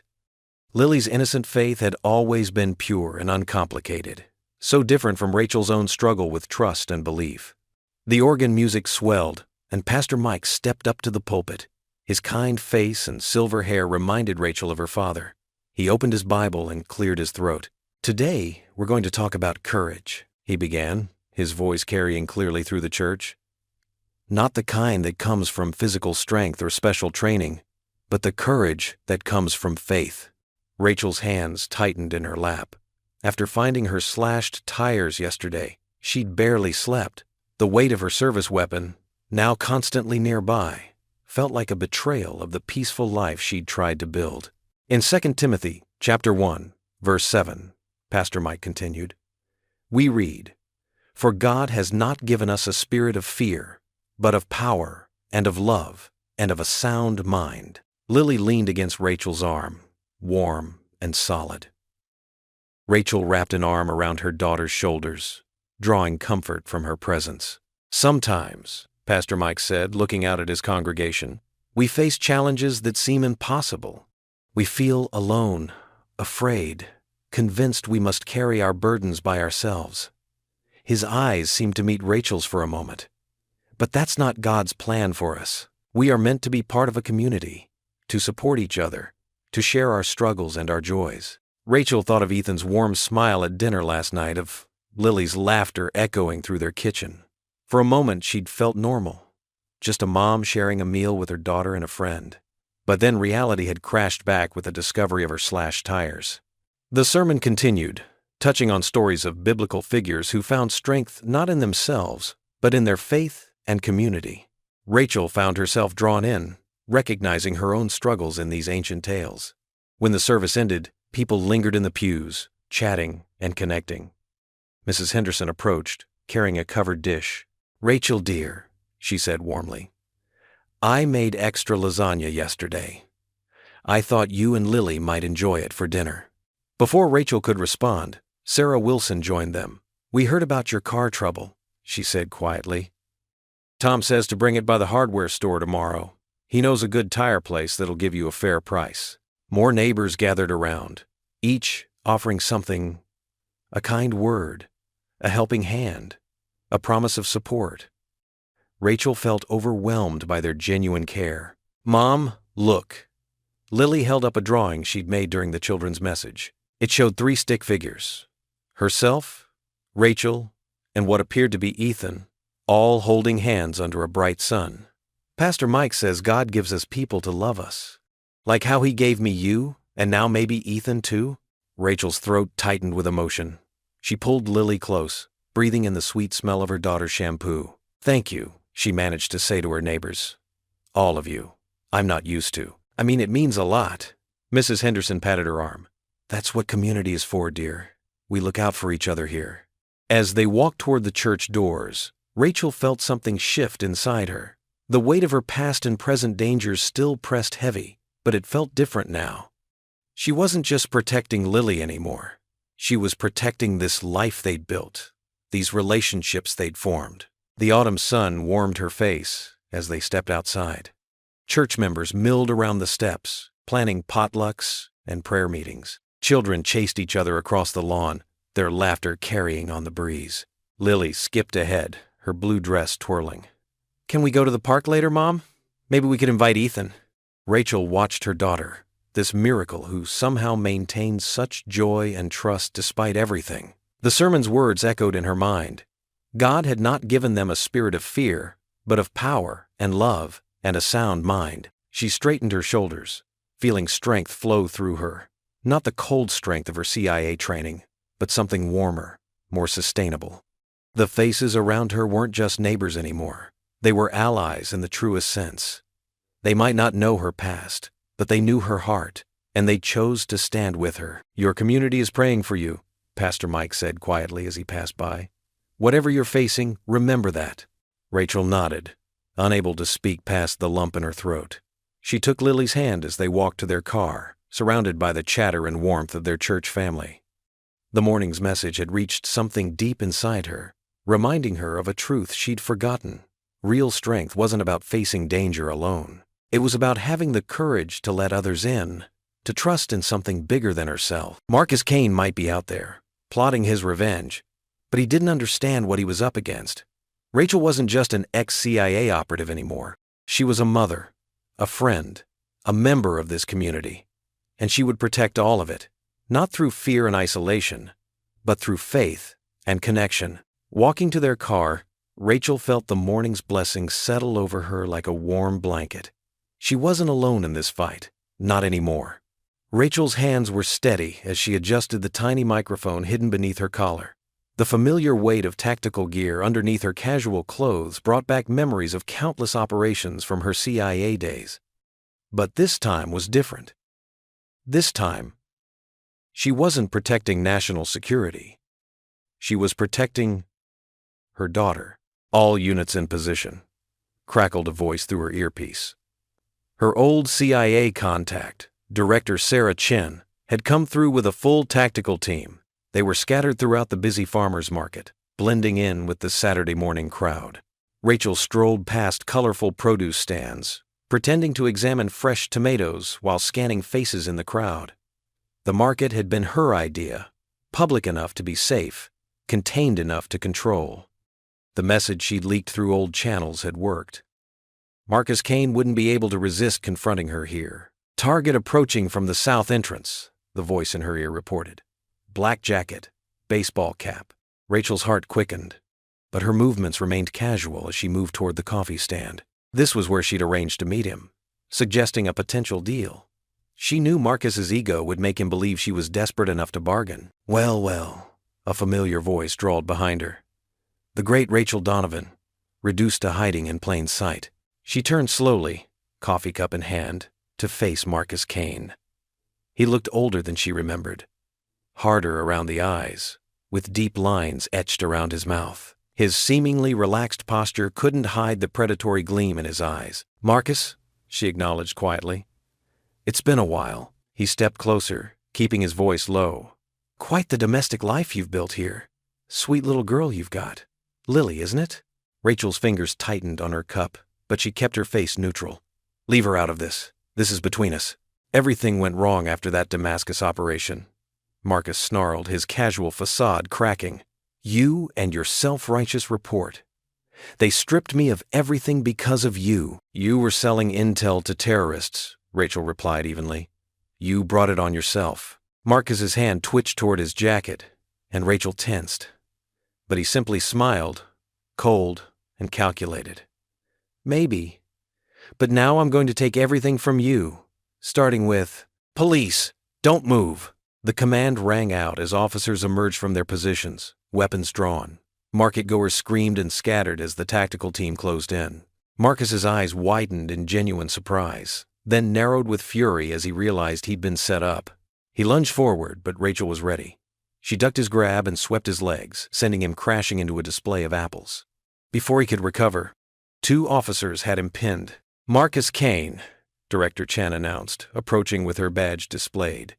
"You're under arrest for conspiracy, stalking, and threatening a former federal agent." Rachel watched as they cuffed him, her heart pounding. Marcus twisted his head to look at her, his face contorted with rage.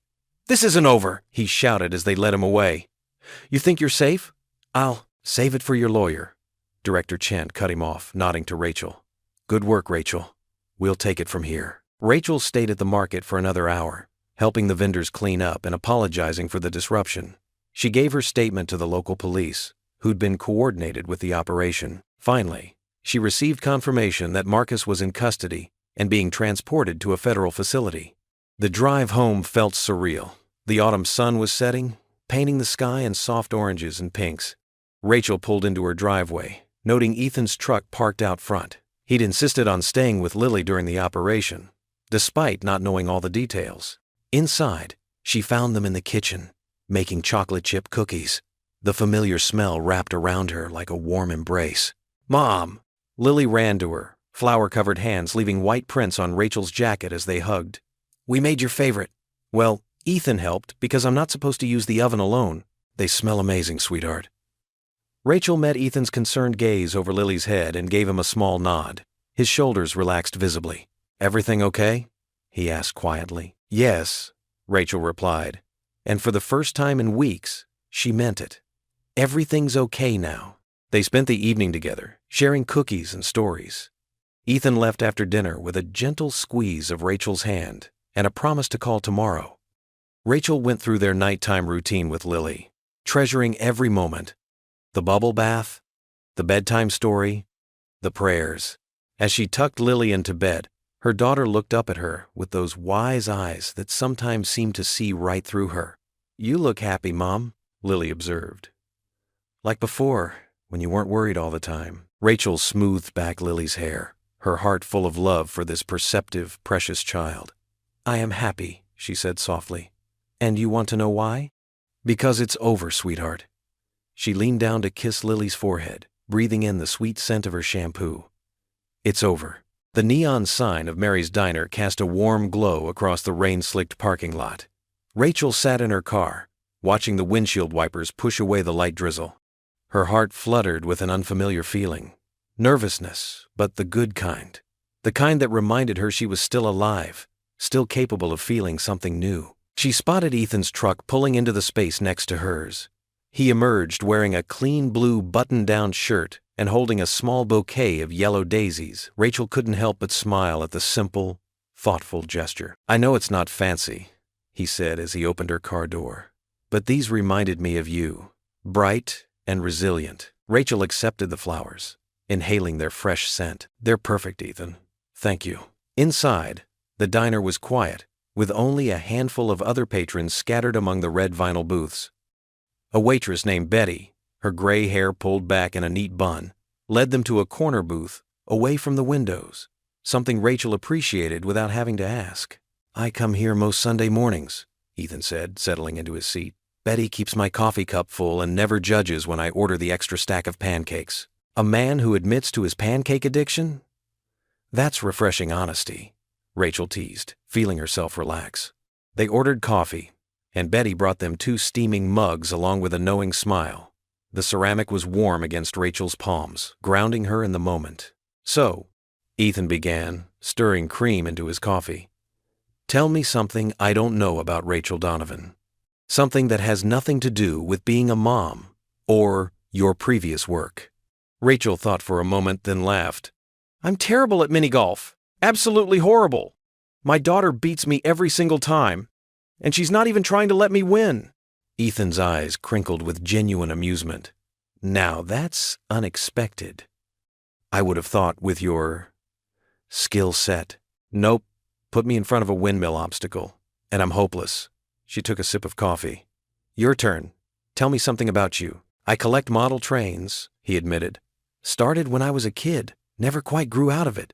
Marie, my late wife, she used to tease me about it, but every Christmas she'd give me a new piece for my collection." Rachel noticed how his voice softened when he mentioned Marie, not with pain exactly, but with gentle remembrance. "How long were you married?" 23 years, he said. "Cancer took her 3 years ago. It was quick. Too quick. Sometimes I still turn to tell her something funny that happened at the shop, and..." He trailed off, running a finger around the rim of his coffee mug. "I know exactly what you mean," Rachel said softly. "James, my husband, he used to leave these ridiculous sticky notes everywhere. Silly jokes, little drawings. For months after he died, I kept finding them. Each one felt like a message from him, you know?" Betty arrived with their food, a classic burger for Ethan and grilled chicken for Rachel. The conversation paused as they settled in to eat, but the silence felt comfortable, natural. The hardest part, Ethan continued after a while, was learning to be alone again. Not just the empty house, but the decisions. Having no one to bounce ideas off of, no one to share the little moments with, Rachel nodded. Or having to be both mom and dad, trying to fill impossible shoes. "Lily's lucky to have you," Ethan said. "The way you protect her, guide her. It's amazing to watch." "Sometimes I wonder if I'm doing enough," Rachel admitted. "If I'm too focused on keeping her safe and not enough on letting her just be a kid." "Hey," Ethan reached across the table, his hand covering hers. "From what I've seen, you're doing both. She's happy, Rachel. Anyone can see that." The warmth of his hand sent a small shiver through her. It had been so long since she'd allowed herself this kind of connection, this vulnerability. They shared a slice of apple pie for dessert, their forks playfully dueling over the last bite. Rachel couldn't remember the last time she'd laughed so freely. After Ethan insisted on paying the bill, they stepped outside. The rain had stopped, leaving behind a clear night sky scattered with stars. "Would you like to walk for a bit?" Ethan asked. "The park's just down the block." Rachel nodded, and they strolled side by side, their shoulders occasionally brushing. The street was quiet, with only the distant sound of crickets and the soft scuff of their shoes on the sidewalk. "You know what I miss most?" Ethan said, looking up at the stars. "Having someone to share moments like this with. Just being present together." Rachel felt something shift in her heart, like a door slowly opening. "I miss that too," she whispered. They stopped walking, and Ethan turned to face her. His eyes held understanding, patience, and something more, hope, maybe. The same hope she felt stirring in her own chest. "Rachel," he said softly, "I know we both carry complicated pasts, but being with you tonight, talking like this, it feels right." She looked up at him, at the genuine warmth in his expression, and felt the walls she'd built around her heart begin to soften. The night air was cool and sweet, the stars twinkled overhead, and for the first time in years, Rachel allowed herself to imagine a future filled with more evenings like this one. As they walked back toward their cars, she felt lighter somehow, as if sharing their stories had lifted a weight she'd carried for so long. Maybe, just maybe, life could begin again. Not erasing the past, but building something new alongside it. Rachel hummed softly as she turned onto her street, still warm from her evening with Ethan. The simple dinner had lifted her spirits more than she'd expected. As she pulled into her driveway, Miss Peterson from next door waved goodbye to Lily, who had spent the evening there. "Mom!" Lily ran to meet her, wrapping her arms around Rachel's waist. "Did you have a good time?" "I did, sweetie." Rachel smiled, fishing her house keys from her purse. "Did you finish your homework?" "All done." "Mrs. Peterson helped me with my math." Rachel turned the key in the lock and pushed open the front door. The moment she stepped inside, her smile vanished. The living room was in chaos. Furniture overturned, pictures knocked from walls, drawers pulled out and emptied onto the floor. "Lily, get back to Mrs. Peterson's, now." Rachel's voice was sharp with urgency. But before Lily could move, they heard a muffled cry from outside. Rachel's heart stopped as she recognized Ethan's truck idling in front of her house. A dark figure was dragging him from the driver's seat. "Inside now." Rachel pushed Lily through the doorway, her mind racing. "Hide in the safe spot we practiced. Don't come out until I call the special word." Lily's eyes were wide with fear, but she nodded and disappeared down the hallway. Rachel heard the soft click of the hidden panel in the laundry room, a modification she'd made months ago, just in case. Rachel moved swiftly through the ransacked house, retrieving her weapon from its concealed location. Outside, she could hear the sounds of a struggle. Through the window, she saw Ethan fighting back against his attacker. But a second figure emerged from the shadows. She slipped out the back door, using the darkness as cover. The sound of breaking glass from inside the house made her freeze. Someone else was inside, going for Lily. Rachel's training kicked in, pushing aside her panic. She moved silently around the house's perimeter, spotting Marcus Kane himself holding Ethan at gunpoint. His face was twisted with malice, illuminated by the streetlight. "Come out, Rachel," Marcus called, "or your boyfriend here gets a bullet." A child's scream pierced the night. Lily's scream. Rachel's world narrowed to a single point of focus. She stepped into the light, weapon raised. "Let them go, Marcus. This is between us." Marcus smiled, cold and calculating. "Drop the gun, or watch them both die." Two more men emerged from the house, dragging a struggling Lily between them. Her daughter's face was streaked with tears, but her eyes showed more anger than fear. "Mommy!" Lily tried to wrench free, but the men held her tight. Rachel's hands trembled slightly as she lowered her weapon. "Okay, Marcus. You win. Just let them go." "Oh, but I'm not done yet." Marcus gestured to one of his men. "Put the girl in the car." "No." Rachel's cry was echoed by Ethan's struggle against his captors. What happened next unfolded in a blur of motion. Lily, proving she'd learned more from their games than Rachel realized, suddenly went limp in her captor's grip. As they adjusted their hold, she drove her heel down hard on one man's foot and twisted free. Rachel didn't hesitate. She dove forward, tackling Marcus as his gun swung toward Lily. They crashed to the ground, fighting for control of the weapon. She heard Ethan shouting, the sounds of fists meeting flesh, Lily's running footsteps. A shot rang out. Rachel felt the bullet whiz past her ear as she knocked Marcus's arm aside. She slammed his wrist against the pavement until the gun clattered away.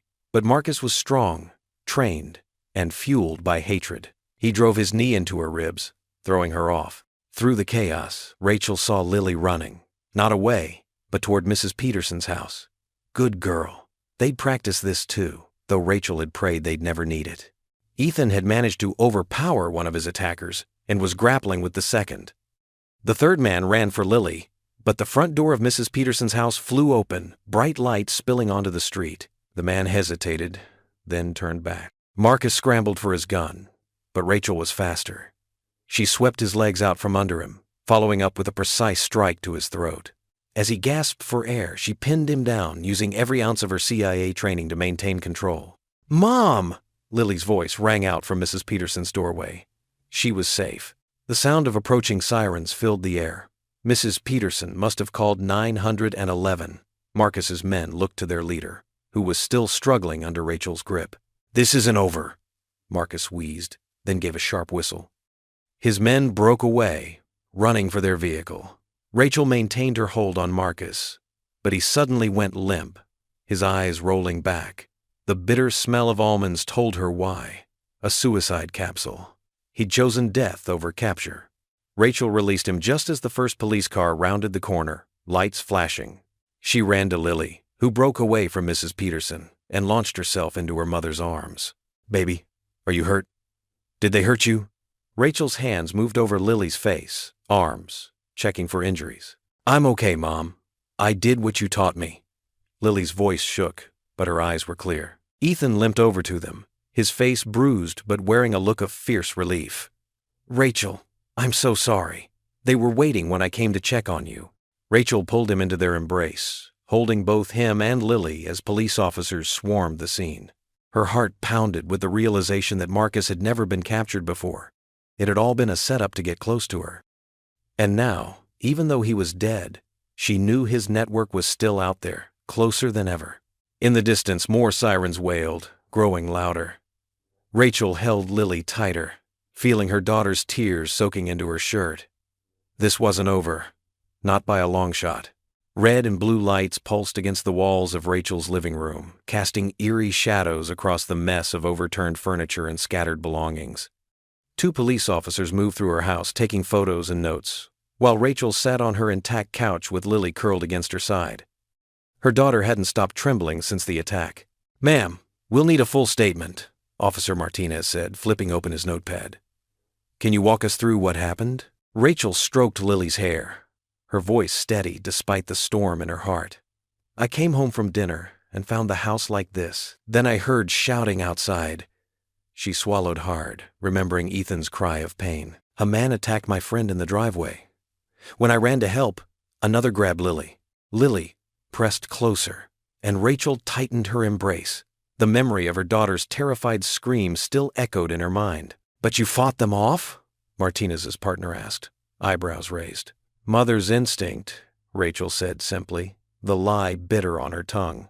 She'd used moves that no ordinary mom would know, moves that could have exposed her past to anyone watching closely enough.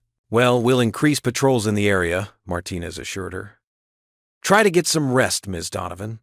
We'll be in touch if we find anything." Rachel nodded, knowing they wouldn't. Marcus was too skilled to leave evidence that local police could trace. As the officers left, she looked around her violated home, the scattered photos, the broken lamp, the upended bookshelf. Every corner felt tainted now. "Mom?" Lily's voice was small. "Are the bad men coming back?" Rachel's heart cracked. This was exactly what she'd spent 10 years trying to prevent. "No, sweetheart. I won't let them hurt you. Promise?" The word hung heavy in the air. Rachel kissed her daughter's forehead, breathing in the familiar scent of her strawberry shampoo. "I promise. Why don't you try to sleep? You can stay in my room tonight." After tucking Lily into her bed, Rachel moved through the house like a ghost, picking up overturned chairs and gathering torn books. Her hands shook as she found the family photo album ripped apart. Pictures of happier days scattered across the floor. She sank to her knees, clutching a photo of Lily's 5th birthday. They'd been safe then, anonymous in their quiet life. Now Marcus had shattered that peace, and he wouldn't stop until... The knock at her door made her jump. Rachel grabbed her concealed gun before checking the peephole. Her breath caught when she saw Ethan standing there, face bruised but eyes determined. She opened the door carefully. "You should be at the hospital. They cleared me." Ethan's voice was rough. "Mild concussion, some bruises. Nothing broken." He stepped inside, wincing slightly. "I couldn't leave you alone after." "Rachel, what happened tonight wasn't random." "No," she whispered, closing the door. "It wasn't." Ethan's gaze swept the disturbed room. "You know who did this." It wasn't a question. Rachel moved to the window, checking the street for unfamiliar cars. Old habits dying hard. "I can't explain everything, Ethan. It's safer if you don't know." "Safer?" He stepped closer, his presence warm and solid behind her. "Rachel, I was in the military. I recognize trained fighting when I see it. The way you moved tonight, protecting Lily, that wasn't just mother's instinct." Rachel closed her eyes, feeling tears threaten. "Please don't ask me about this." "I'm not asking for your secrets," Ethan said softly. "I'm asking you to let me help." She turned to face him, taking in his worried expression, the darkening bruise on his jaw. "You got hurt because of me. I can't let that happen again." "That wasn't your fault. It was. The words burst out of her. Everything that happened tonight, it's all because of me, because of who I used to be. And now Lily. Her voice broke. My daughter isn't safe here anymore. Understanding dawned in Ethan's eyes. You're planning to run. Rachel moved away from him, needing distance. I have to protect her. These people, they won't stop. The police can't help. Running is the only way to keep her safe. Is it? Ethan's quiet question made her pause. Or is it just the easiest way? Easy? Rachel laughed bitterly. There's nothing easy about leaving everything behind. Starting over. Watching every shadow. Every stranger. Exactly. Ethan stepped forward, his eyes intense. You've been running for years, haven't you? Always looking over your shoulder, never letting anyone close. Is that the life you want for Lily? Rachel's throat tightened. I want her alive. She's alive now. Ethan countered gently. She has friends here, school, a community that loves her. And you, Rachel, I've seen how you've started to bloom these past few weeks. Opening up, letting people in. Running means losing all of that. Better than losing her, Rachel whispered. Or maybe.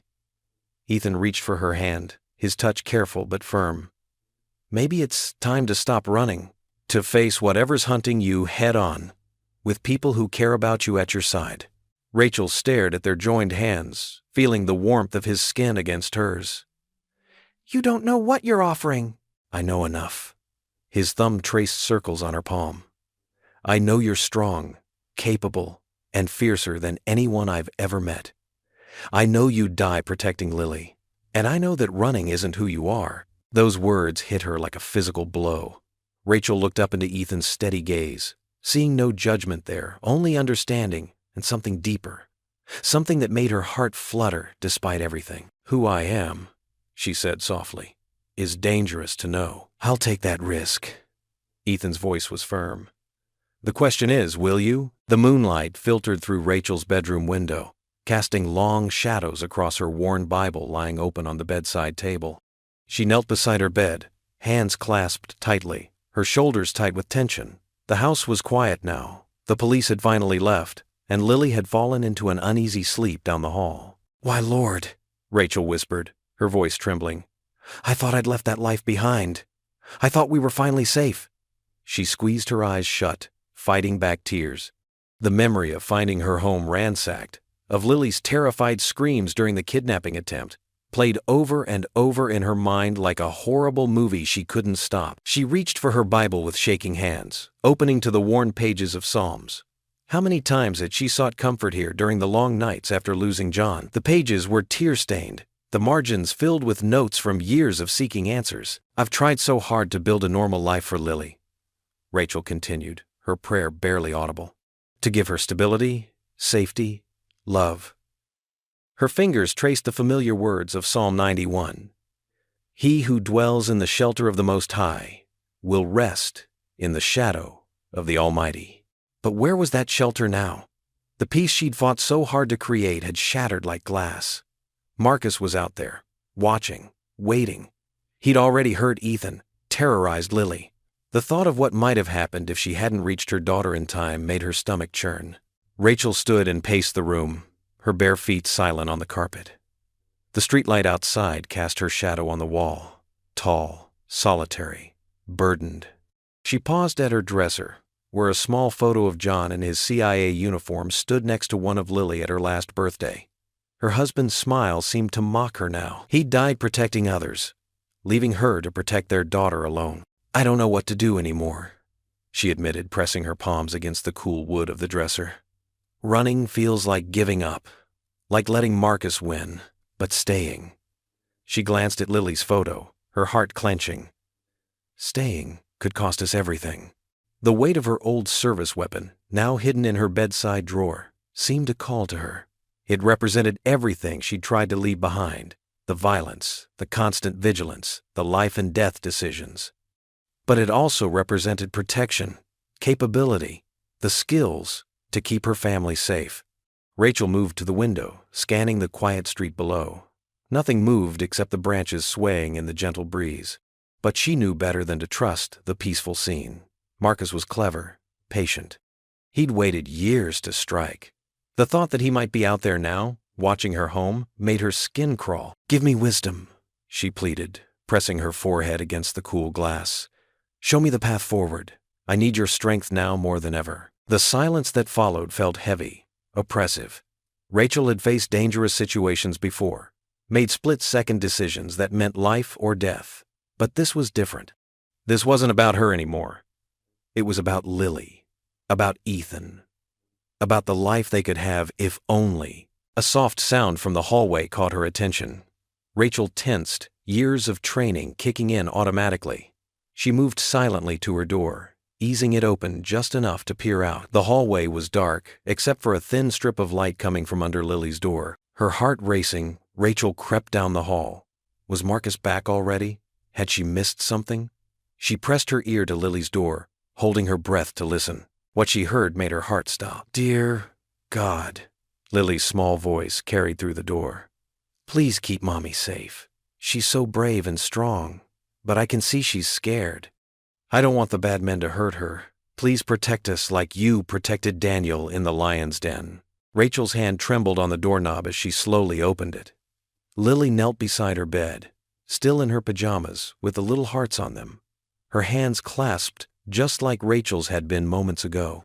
Her daughter's simple, pure faith pierced straight through Rachel's doubt and fear. Tears spilled down Rachel's cheeks as she watched her daughter pray. All her years of CIA training, all her combat skills and tactical knowledge, none of it compared to the strength she saw in her 10-year-old daughter's unwavering trust in God's protection. Lily's next words broke something open in Rachel's heart. "And please help Mommy remember that we don't have to face the scary things alone. You're with us, and so are Ethan, and all our friends from church. Amen." The tears fell freely now as Rachel stood in the doorway, her resolve solidifying like steel in her heart. Running wasn't the answer. God hadn't brought them this far, given them this community and the promise of new love with Ethan, just to abandon them now. She would face Marcus, not as a former CIA operative, but as a mother protected and empowered by something far stronger than tactical training. The early morning sun cast long shadows across Rachel's backyard as she methodically worked her way around the property.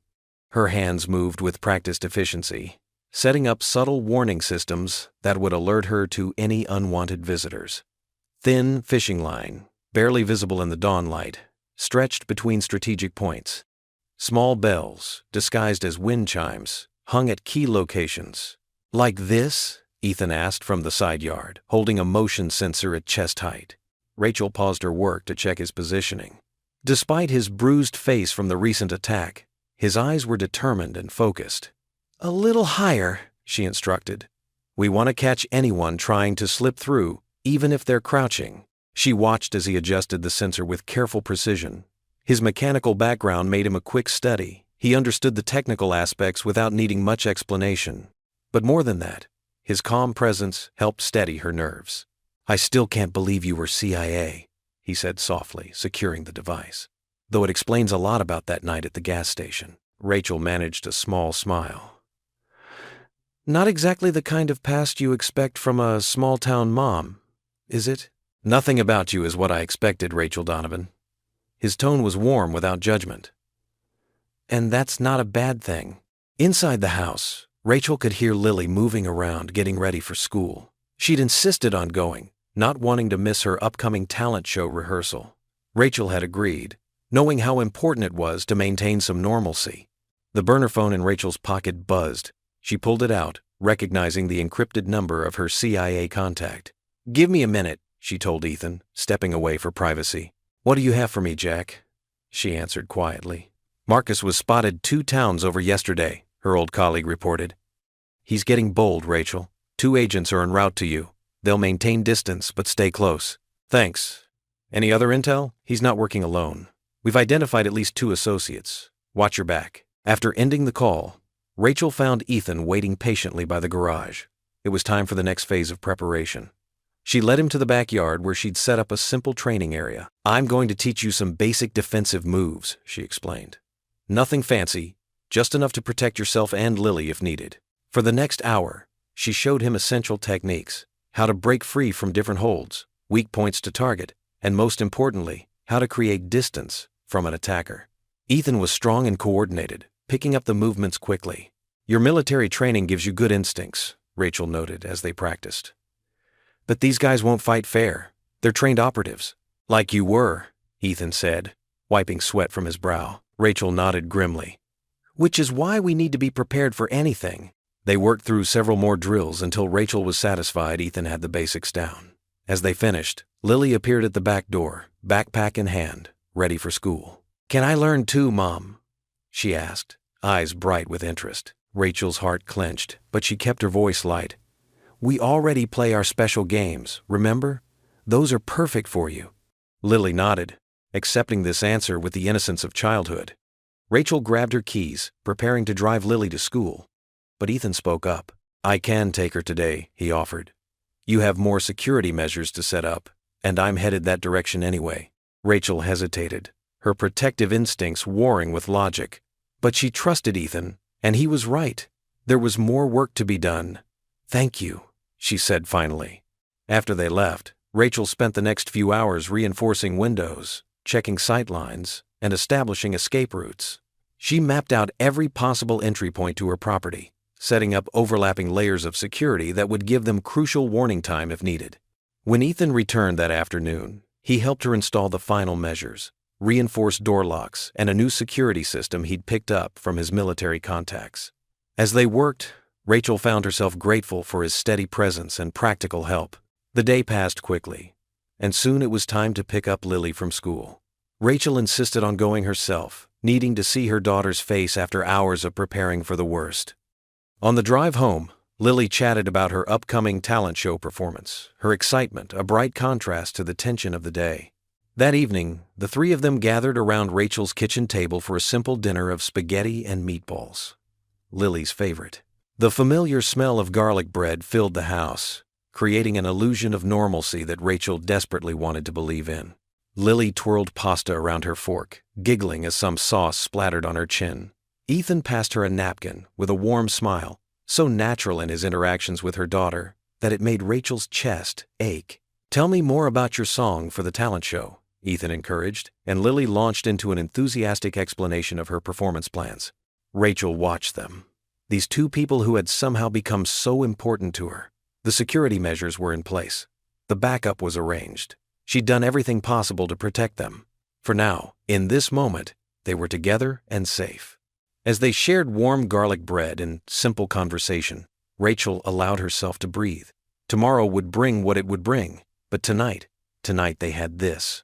The house creaked in the darkness as Rachel sat in her living room, every sense alert. Lily was safely tucked away at her sister's house, and Ethan waited in position outside. She knew Marcus would come tonight. Her instincts had never failed her before. A soft click from the back door made her muscles tense. Rachel remained perfectly still in her chair, letting her eyes adjust to the darkness. The security system's silent alarm had triggered on her phone moments ago, confirming what she already knew. Marcus had finally made his move. Footsteps, nearly silent but not quite perfect, moved through her kitchen. Rachel could tell by the careful pattern that Marcus was checking corners, moving with the practiced precision of a trained operative. She kept her breathing steady, waiting for the right moment. I know you're here, Rachel.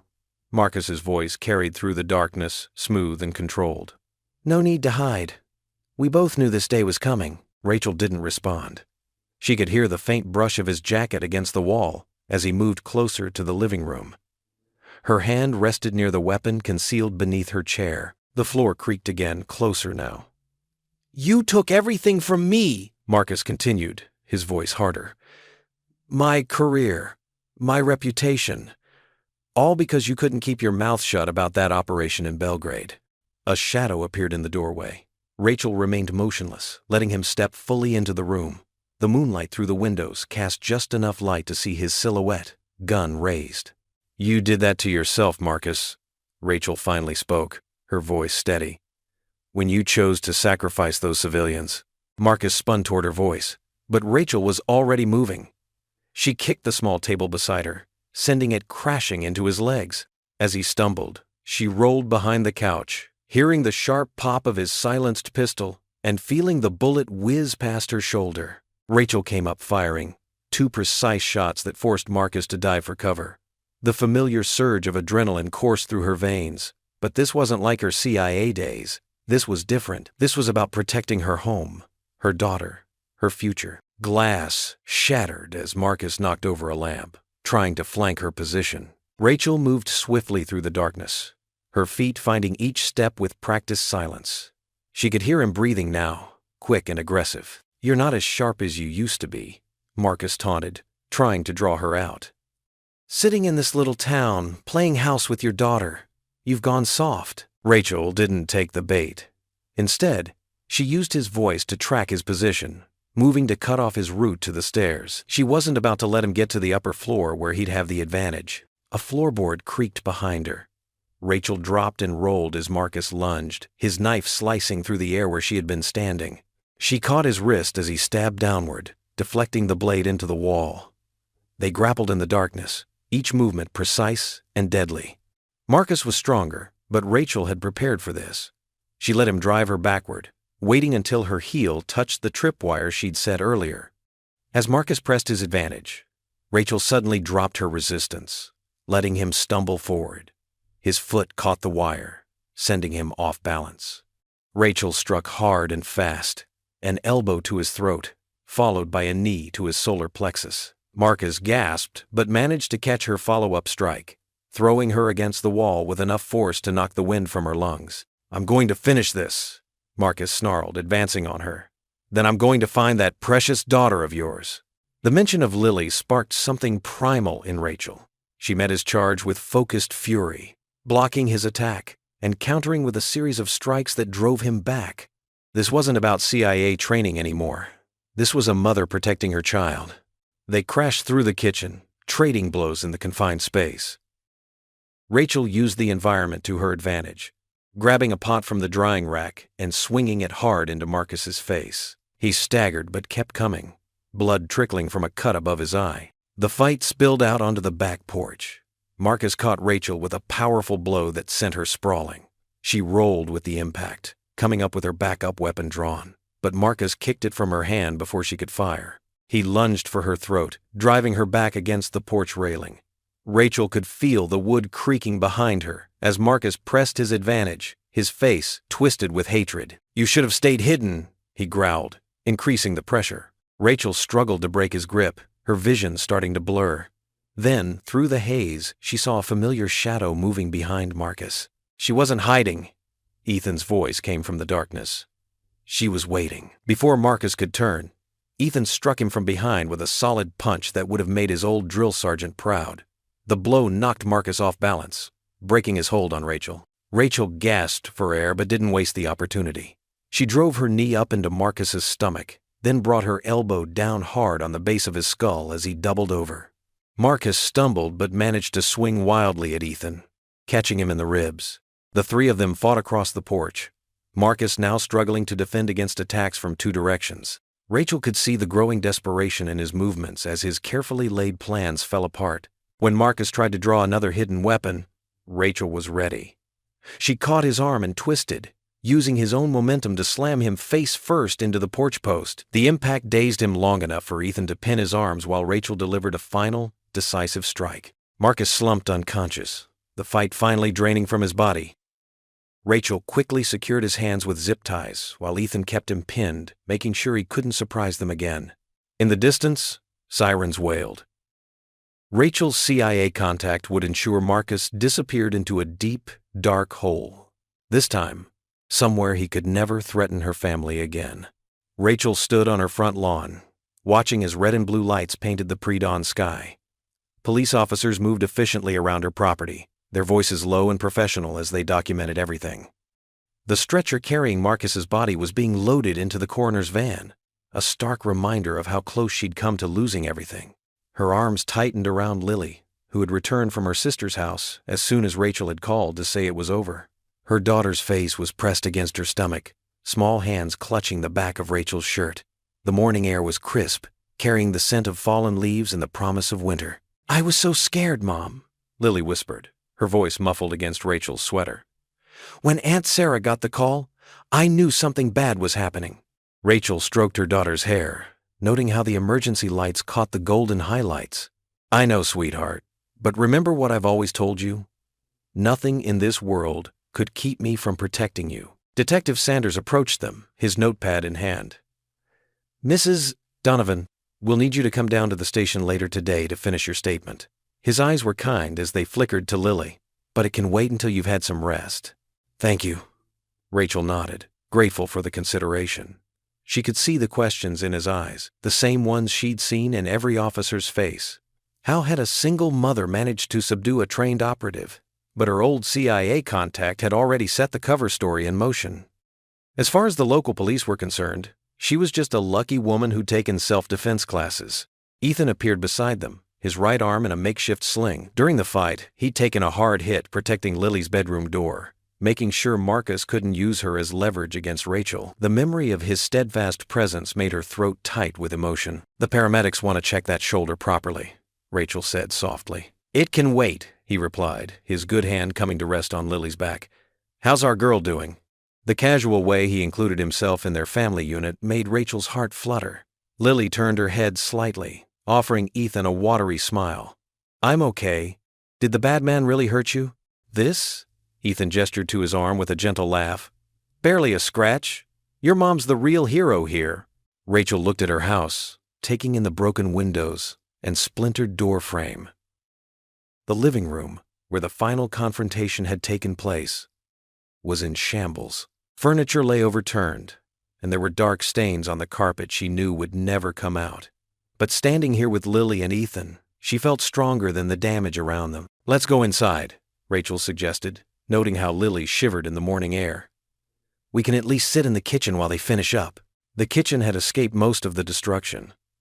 Rachel moved mechanically, pulling out cups for hot chocolate, Lily's comfort drink, since she was tiny. Her hands shook slightly as she reached for the powder. And suddenly Ethan was there, his good arm steadying hers. "Let me," he said quietly. "You sit with Lily." Rachel nodded, grateful for his understanding. She settled at the kitchen table, pulling Lily onto her lap despite her daughter being almost too big for it now. They watched as Ethan moved around their kitchen with familiar ease, the sound of spoons clinking against mugs filling the peaceful silence. "Mom?"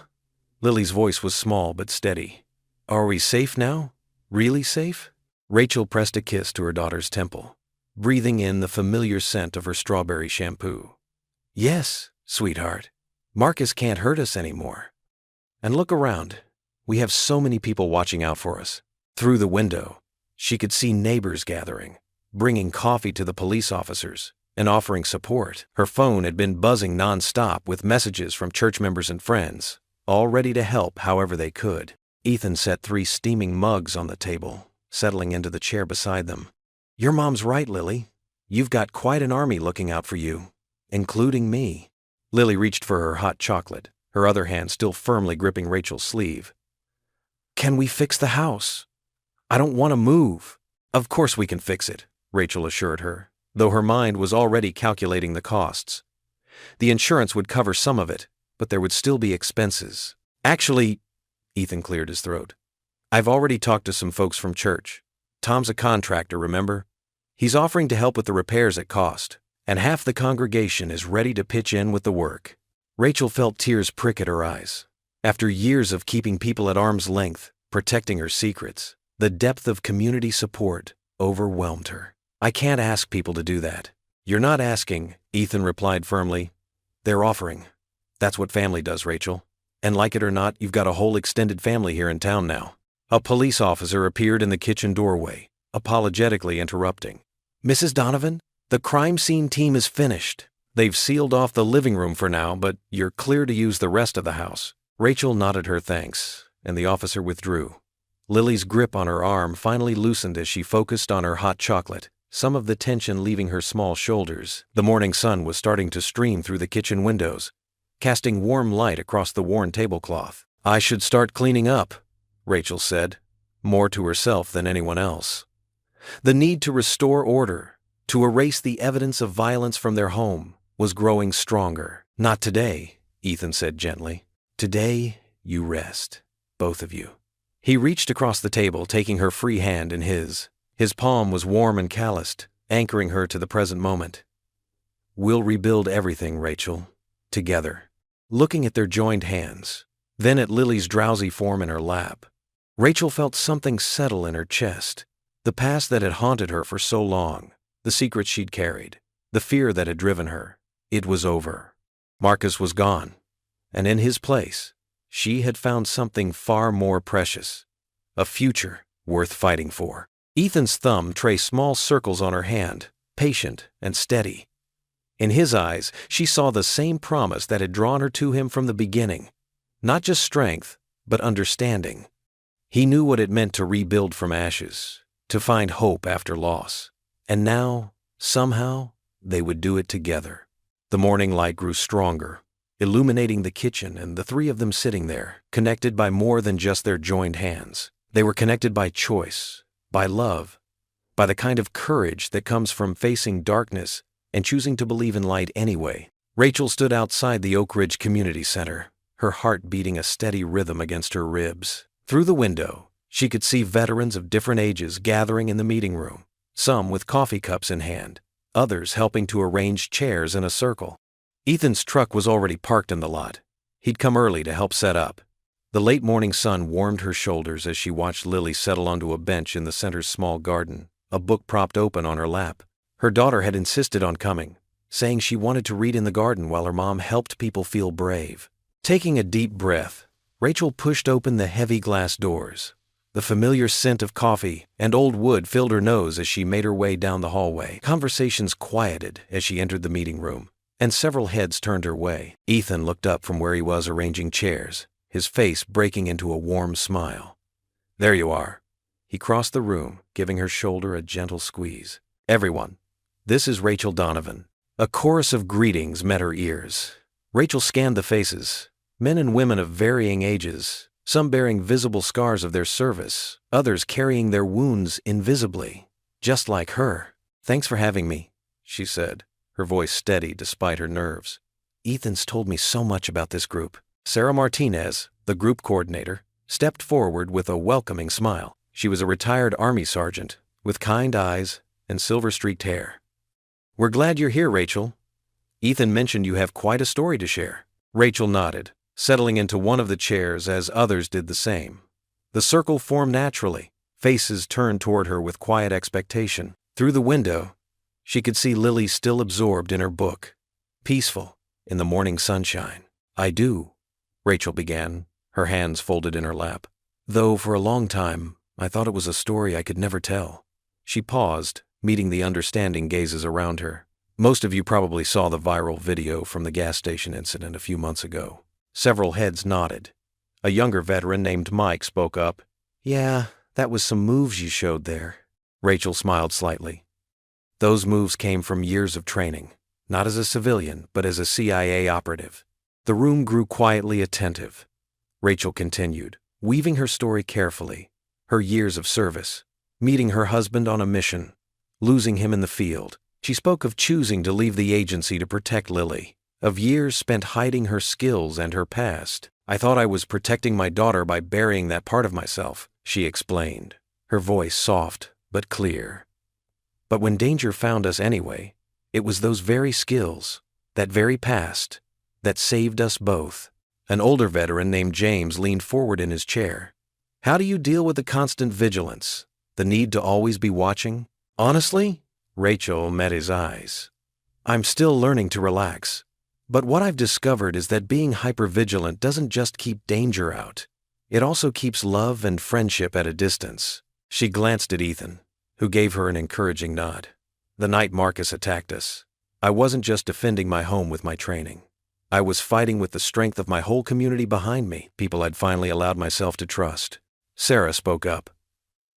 "Many of us struggle with that balance, using our training while trying to live civilian lives." "That's exactly it," Rachel agreed. "For years I thought I had to choose between being the skilled operative I was trained to be and being a mother. But protecting Lily that night showed me that those parts of myself aren't separate. They're both essential to who I am." The conversation flowed naturally from there. Veterans shared their own stories of struggling to integrate their service experiences with civilian life. Rachel listened, occasionally offering insights from her own journey. As the morning progressed, she found herself relaxing into the rhythm of the group. These people understood something fundamental about her experience: the weight of carrying skills that set you apart, the challenge of choosing when to use them and when to stand down. Near the end of the session, a woman named Karen, who'd been quiet throughout, spoke up. "How did you tell your daughter? About your past?" Rachel's gaze drifted to the window again, where Lily had abandoned her book to chase a butterfly through the garden. "It was one of the hardest conversations I've ever had, but kids are remarkably resilient. Lily told me she'd always known I was special. She just didn't know why until then."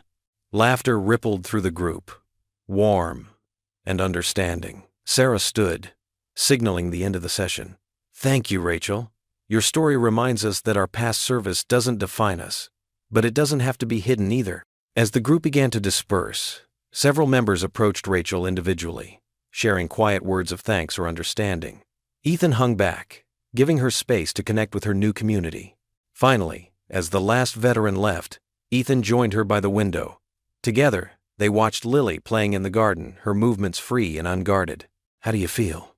he asked softly. Rachel took a moment to consider, watching her daughter chase another butterfly. The morning sun caught Lily's hair, turning it to spun gold, reminding Rachel of all the precious things she'd fought to protect. "I feel whole," she said finally.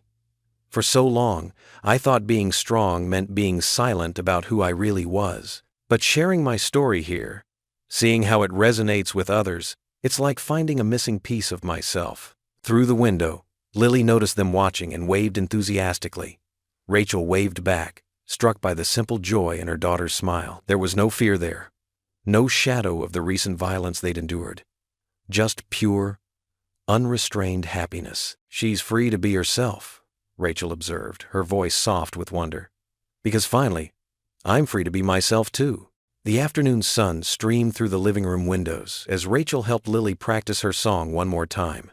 Sheet music lay scattered across their coffee table, and a small CD player sat ready for accompaniment.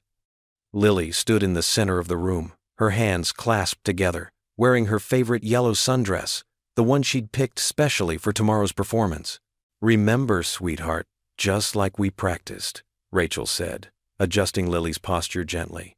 "Take a deep breath from your belly, just like Ms. Peterson taught you." Lily nodded, her brown curls bouncing. "I'm nervous, Mom. What if I forget the words?" Rachel knelt beside her daughter, smoothing a stray curl behind her ear. "You know this song by heart. You've been practicing for weeks."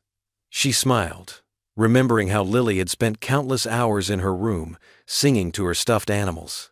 "Besides, I'll be right there in the front row, cheering you on." "Will Ethan come too?" Lily's eyes brightened at the mention of his name. "Of course. He wouldn't miss it for anything." Rachel's heart warmed at how naturally Ethan had become part of their lives. Just yesterday, he'd helped Lily make signs for her performance, covering their kitchen table with glitter and construction paper. They moved to the piano, where Rachel sat down and played the opening notes. Lily closed her eyes, took a deep breath, and began to sing. Her clear, sweet voice filled the room with "You Are My Sunshine," the song she'd chosen weeks ago. Rachel's fingers moved across the keys, but her attention was fixed on Lily's face. Gone was the fear that had shadowed her daughter's eyes during those dark days when they'd lived in constant danger. Instead, there was joy, pure and simple, radiating from every note she sang. When Lily hit the high note perfectly, Rachel couldn't help but beam with pride. "That was beautiful, honey. You're going to wow everyone tomorrow night." Lily twirled around, her dress spinning out like a yellow flower. "Can we try it with the microphone now?" Rachel nodded, reaching for the karaoke microphone they'd borrowed from the school's music department. They'd set up a makeshift stage area, using 2 floor lamps and a curtain rod, helping Lily get comfortable with performance conditions. "Remember what to do if you feel nervous?" Rachel asked, handing over the microphone. Lily nodded solemnly. "Find your face in the audience and pretend I'm just singing to you in our living room." "That's right." Rachel pressed play on the CD player, and the instrumental version began to play. As Lily sang through the song again, Rachel noticed little changes in her daughter's demeanor. The way she stood taller, how her gestures had become more confident, the natural smile that now came easily to her face. It was more than just preparation for a talent show. It was watching her daughter bloom. During the final run-through, Rachel heard the back door open and close. Ethan appeared in the doorway, still wearing his work clothes, a gentle smile on his face as he watched Lily perform. He caught Rachel's eye and gave her a warm wink. Lily finished with a little curtsy, something she'd added to her performance all on her own. "Ethan!" she exclaimed, running to give him a hug. "Did you hear me? Was I good?" Good? Ethan pretended to consider it seriously. I'd say that was pretty spectacular. Those other acts better watch out tomorrow night. Rachel watched as Lily beamed under his praise. It still amazed her how naturally he'd stepped into their lives, how his steady presence had helped heal wounds she hadn't even realized were still raw. "Mom," Lily said suddenly, "can we practice my hair for tomorrow? I want it to be perfect." "Of course," Rachel agreed. "Why don't you go get your brush and those butterfly clips you picked out?" As Lily bounded up the stairs, Ethan moved to stand beside Rachel. "She's really something special," he said softly. Rachel leaned into him slightly. "She is. Sometimes I can hardly believe how far we've come." "You both have." He squeezed her shoulder gently. "From that first day at my shop when you brought in your car, who would have thought we'd end up here?" Before Rachel could respond, Lily came thundering back down the stairs, arms full of hair accessories. "Mom, I found the sparkly ones too!" For the next hour, Rachel worked on different hairstyles while Lily chatted excitedly about tomorrow's show. They settled on a half-up style with small braids woven through it, decorated with tiny butterfly clips that caught the light when she moved. "There," Rachel said, letting Lily examine herself in the mirror. "What do you think?" "It's perfect!" Lily spun around, watching the butterflies shimmer. "Can we do it exactly like this tomorrow?" "Absolutely." Rachel checked the time. "But right now, it's dinner time. How about we take these out so they don't get tangled while you sleep?" As Rachel carefully removed the clips, she caught sight of their reflection in the mirror. Mother and daughter, heads bent together, peaceful and happy. It struck her then how ordinary and extraordinary this moment was. A year ago, she'd been constantly looking over her shoulder, afraid to let Lily out of her sight. Now, here they were, preparing for a school talent show, their biggest worry being whether butterfly clips would stay in place. "Mom?" Lily's voice pulled her from her thoughts. "What are you thinking about?" Rachel smiled, meeting her daughter's eyes in the mirror. "Just about how proud I am of you, sweetheart. Not just for the talent show, for everything." Lily turned and hugged her tightly. "I'm proud of you too, Mom. You're the bravest person I know." Rachel held her daughter close, breathing in the familiar scent of her strawberry shampoo. From the kitchen, she could hear Ethan starting dinner, the comfortable sounds of pots and pans creating a homey backdrop to their moment. "All right," Rachel said finally, wiping at her eyes. "Let's get these clips out and go help Ethan before he burns the pasta." "I heard that," Ethan called from the kitchen, making them both laugh. As Rachel carefully removed the last butterfly clip, she thought about tomorrow, sitting in the audience with Ethan, watching Lily shine on stage. It would be their first major school event together as whatever they were becoming. Family, maybe. The word didn't frighten her anymore. Instead, it filled her with a warm sense of possibility. She placed the hair accessories in their box, listening to Lily's excited chatter about tomorrow's performance. Her daughter's joy was infectious, and Rachel found herself sharing in that pure, uncomplicated happiness. Tomorrow would be special, not just because of the talent show, but because they were living it together, freely and without fear. The elementary school auditorium buzzed with excitement. Parents clutched programs and smartphones, ready to capture their children's moments of glory. Rachel sat in the front row between her sister and Ethan, her hands clasped tightly in her lap. The familiar scent of wood polish and fresh paint filled the air, mingling with the perfume of proud mothers and the aroma of coffee from the refreshment table. "She's going to do great," Ethan whispered, giving Rachel's hand a gentle squeeze. His presence beside her felt right, solid and reassuring, like an anchor in calm waters. The stage lights dimmed, and a hush fell over the audience. One by one, students performed their acts, magic tricks, dance routines, and piano recitals. Rachel's heart swelled with each performance, knowing how much courage it took for these young souls to stand before a crowd. Finally, the music teacher stepped up to the microphone. "And now, please welcome Lily Donovan, performing an original song she wrote herself." Rachel's breath caught in her throat as Lily walked onto the stage. Her yellow sundress seemed to glow under the spotlight, and her patent leather shoes clicked softly against the wooden floor. She looked so small up there, yet her posture held a quiet confidence that made Rachel's heart skip. Lily approached the microphone, adjusting it with careful hands. Her eyes found Rachel's in the audience, and a small smile played at the corners of her mouth. The backing track began to play, a gentle melody that Lily had worked on with her music teacher for weeks. When Lily's voice filled the auditorium, Rachel felt tears spring to her eyes. The song started soft, almost hesitant, but grew stronger with each verse. Lily sang about late-night stories and morning pancakes, about bandaged knees and goodbye kisses at the school gate. She sang about a mother's love that never wavered, even when the storms came. "My mommy is a hero," Lily's clear voice rang out. "Not because she's strong or brave, though she is both those things." Her eyes never left Rachel's face as she continued. "She's my hero, 'cause she teaches me that love can change everything." Rachel felt Ethan's arm slip around her shoulders, steadying her as emotion threatened to overwhelm her. In the audience, she could see other parents dabbing at their eyes, touched by the pure sentiment in Lily's words. The final verse approached, and Lily's voice grew softer, more intimate, as if she were singing just for her mother. "When darkness tries to find us, your light shows me the way. You guard my dreams at midnight and guide me through each day."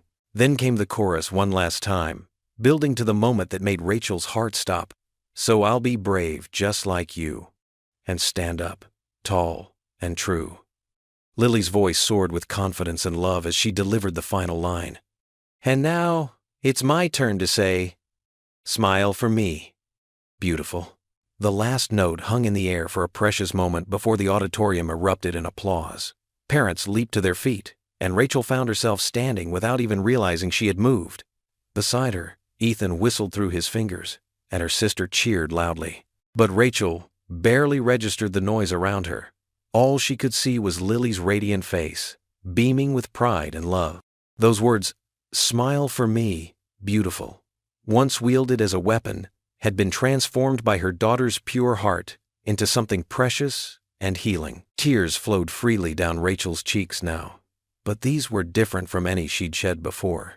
These weren't tears of fear or loss or worry about the future. They were tears of joy, of overwhelming love, of profound gratitude for the journey that had brought them here. As Lily took her bow, Rachel's smile grew wider. She thought of all the time she'd hidden her true self, all the years spent looking over her shoulder, all the moments of doubt and fear. But now, standing here with Ethan's supportive presence beside her, watching her beautiful daughter shine on stage, Rachel felt something settle in her soul. This was what peace felt like, not the absence of struggle or the guarantee of safety, but the deep-rooted knowledge that love was stronger than fear, that faith could overcome doubt, and that even the darkest past could lead to a beautiful future. Lily skipped down the stage steps and ran straight into Rachel's waiting arms. Rachel lifted her daughter up, holding her close as applause continued to thunder around them. "I love you, Mom," Lily whispered in her ear. Rachel pulled back just enough to look into her daughter's eyes that held all the hope and promise of tomorrow. Her smile came naturally now, radiating from a place of pure joy and unconditional love. In that moment, she knew with absolute certainty that everything, every struggle, every fear, every battle, had led them right where they needed to be. What would you do if you were in their place? Comment your answer below and let's see how you'd rewrite the ending. If you enjoyed the story of Rachel Donovan, I handpicked the next story that you will enjoy. Please don't miss this one. Click here to watch it.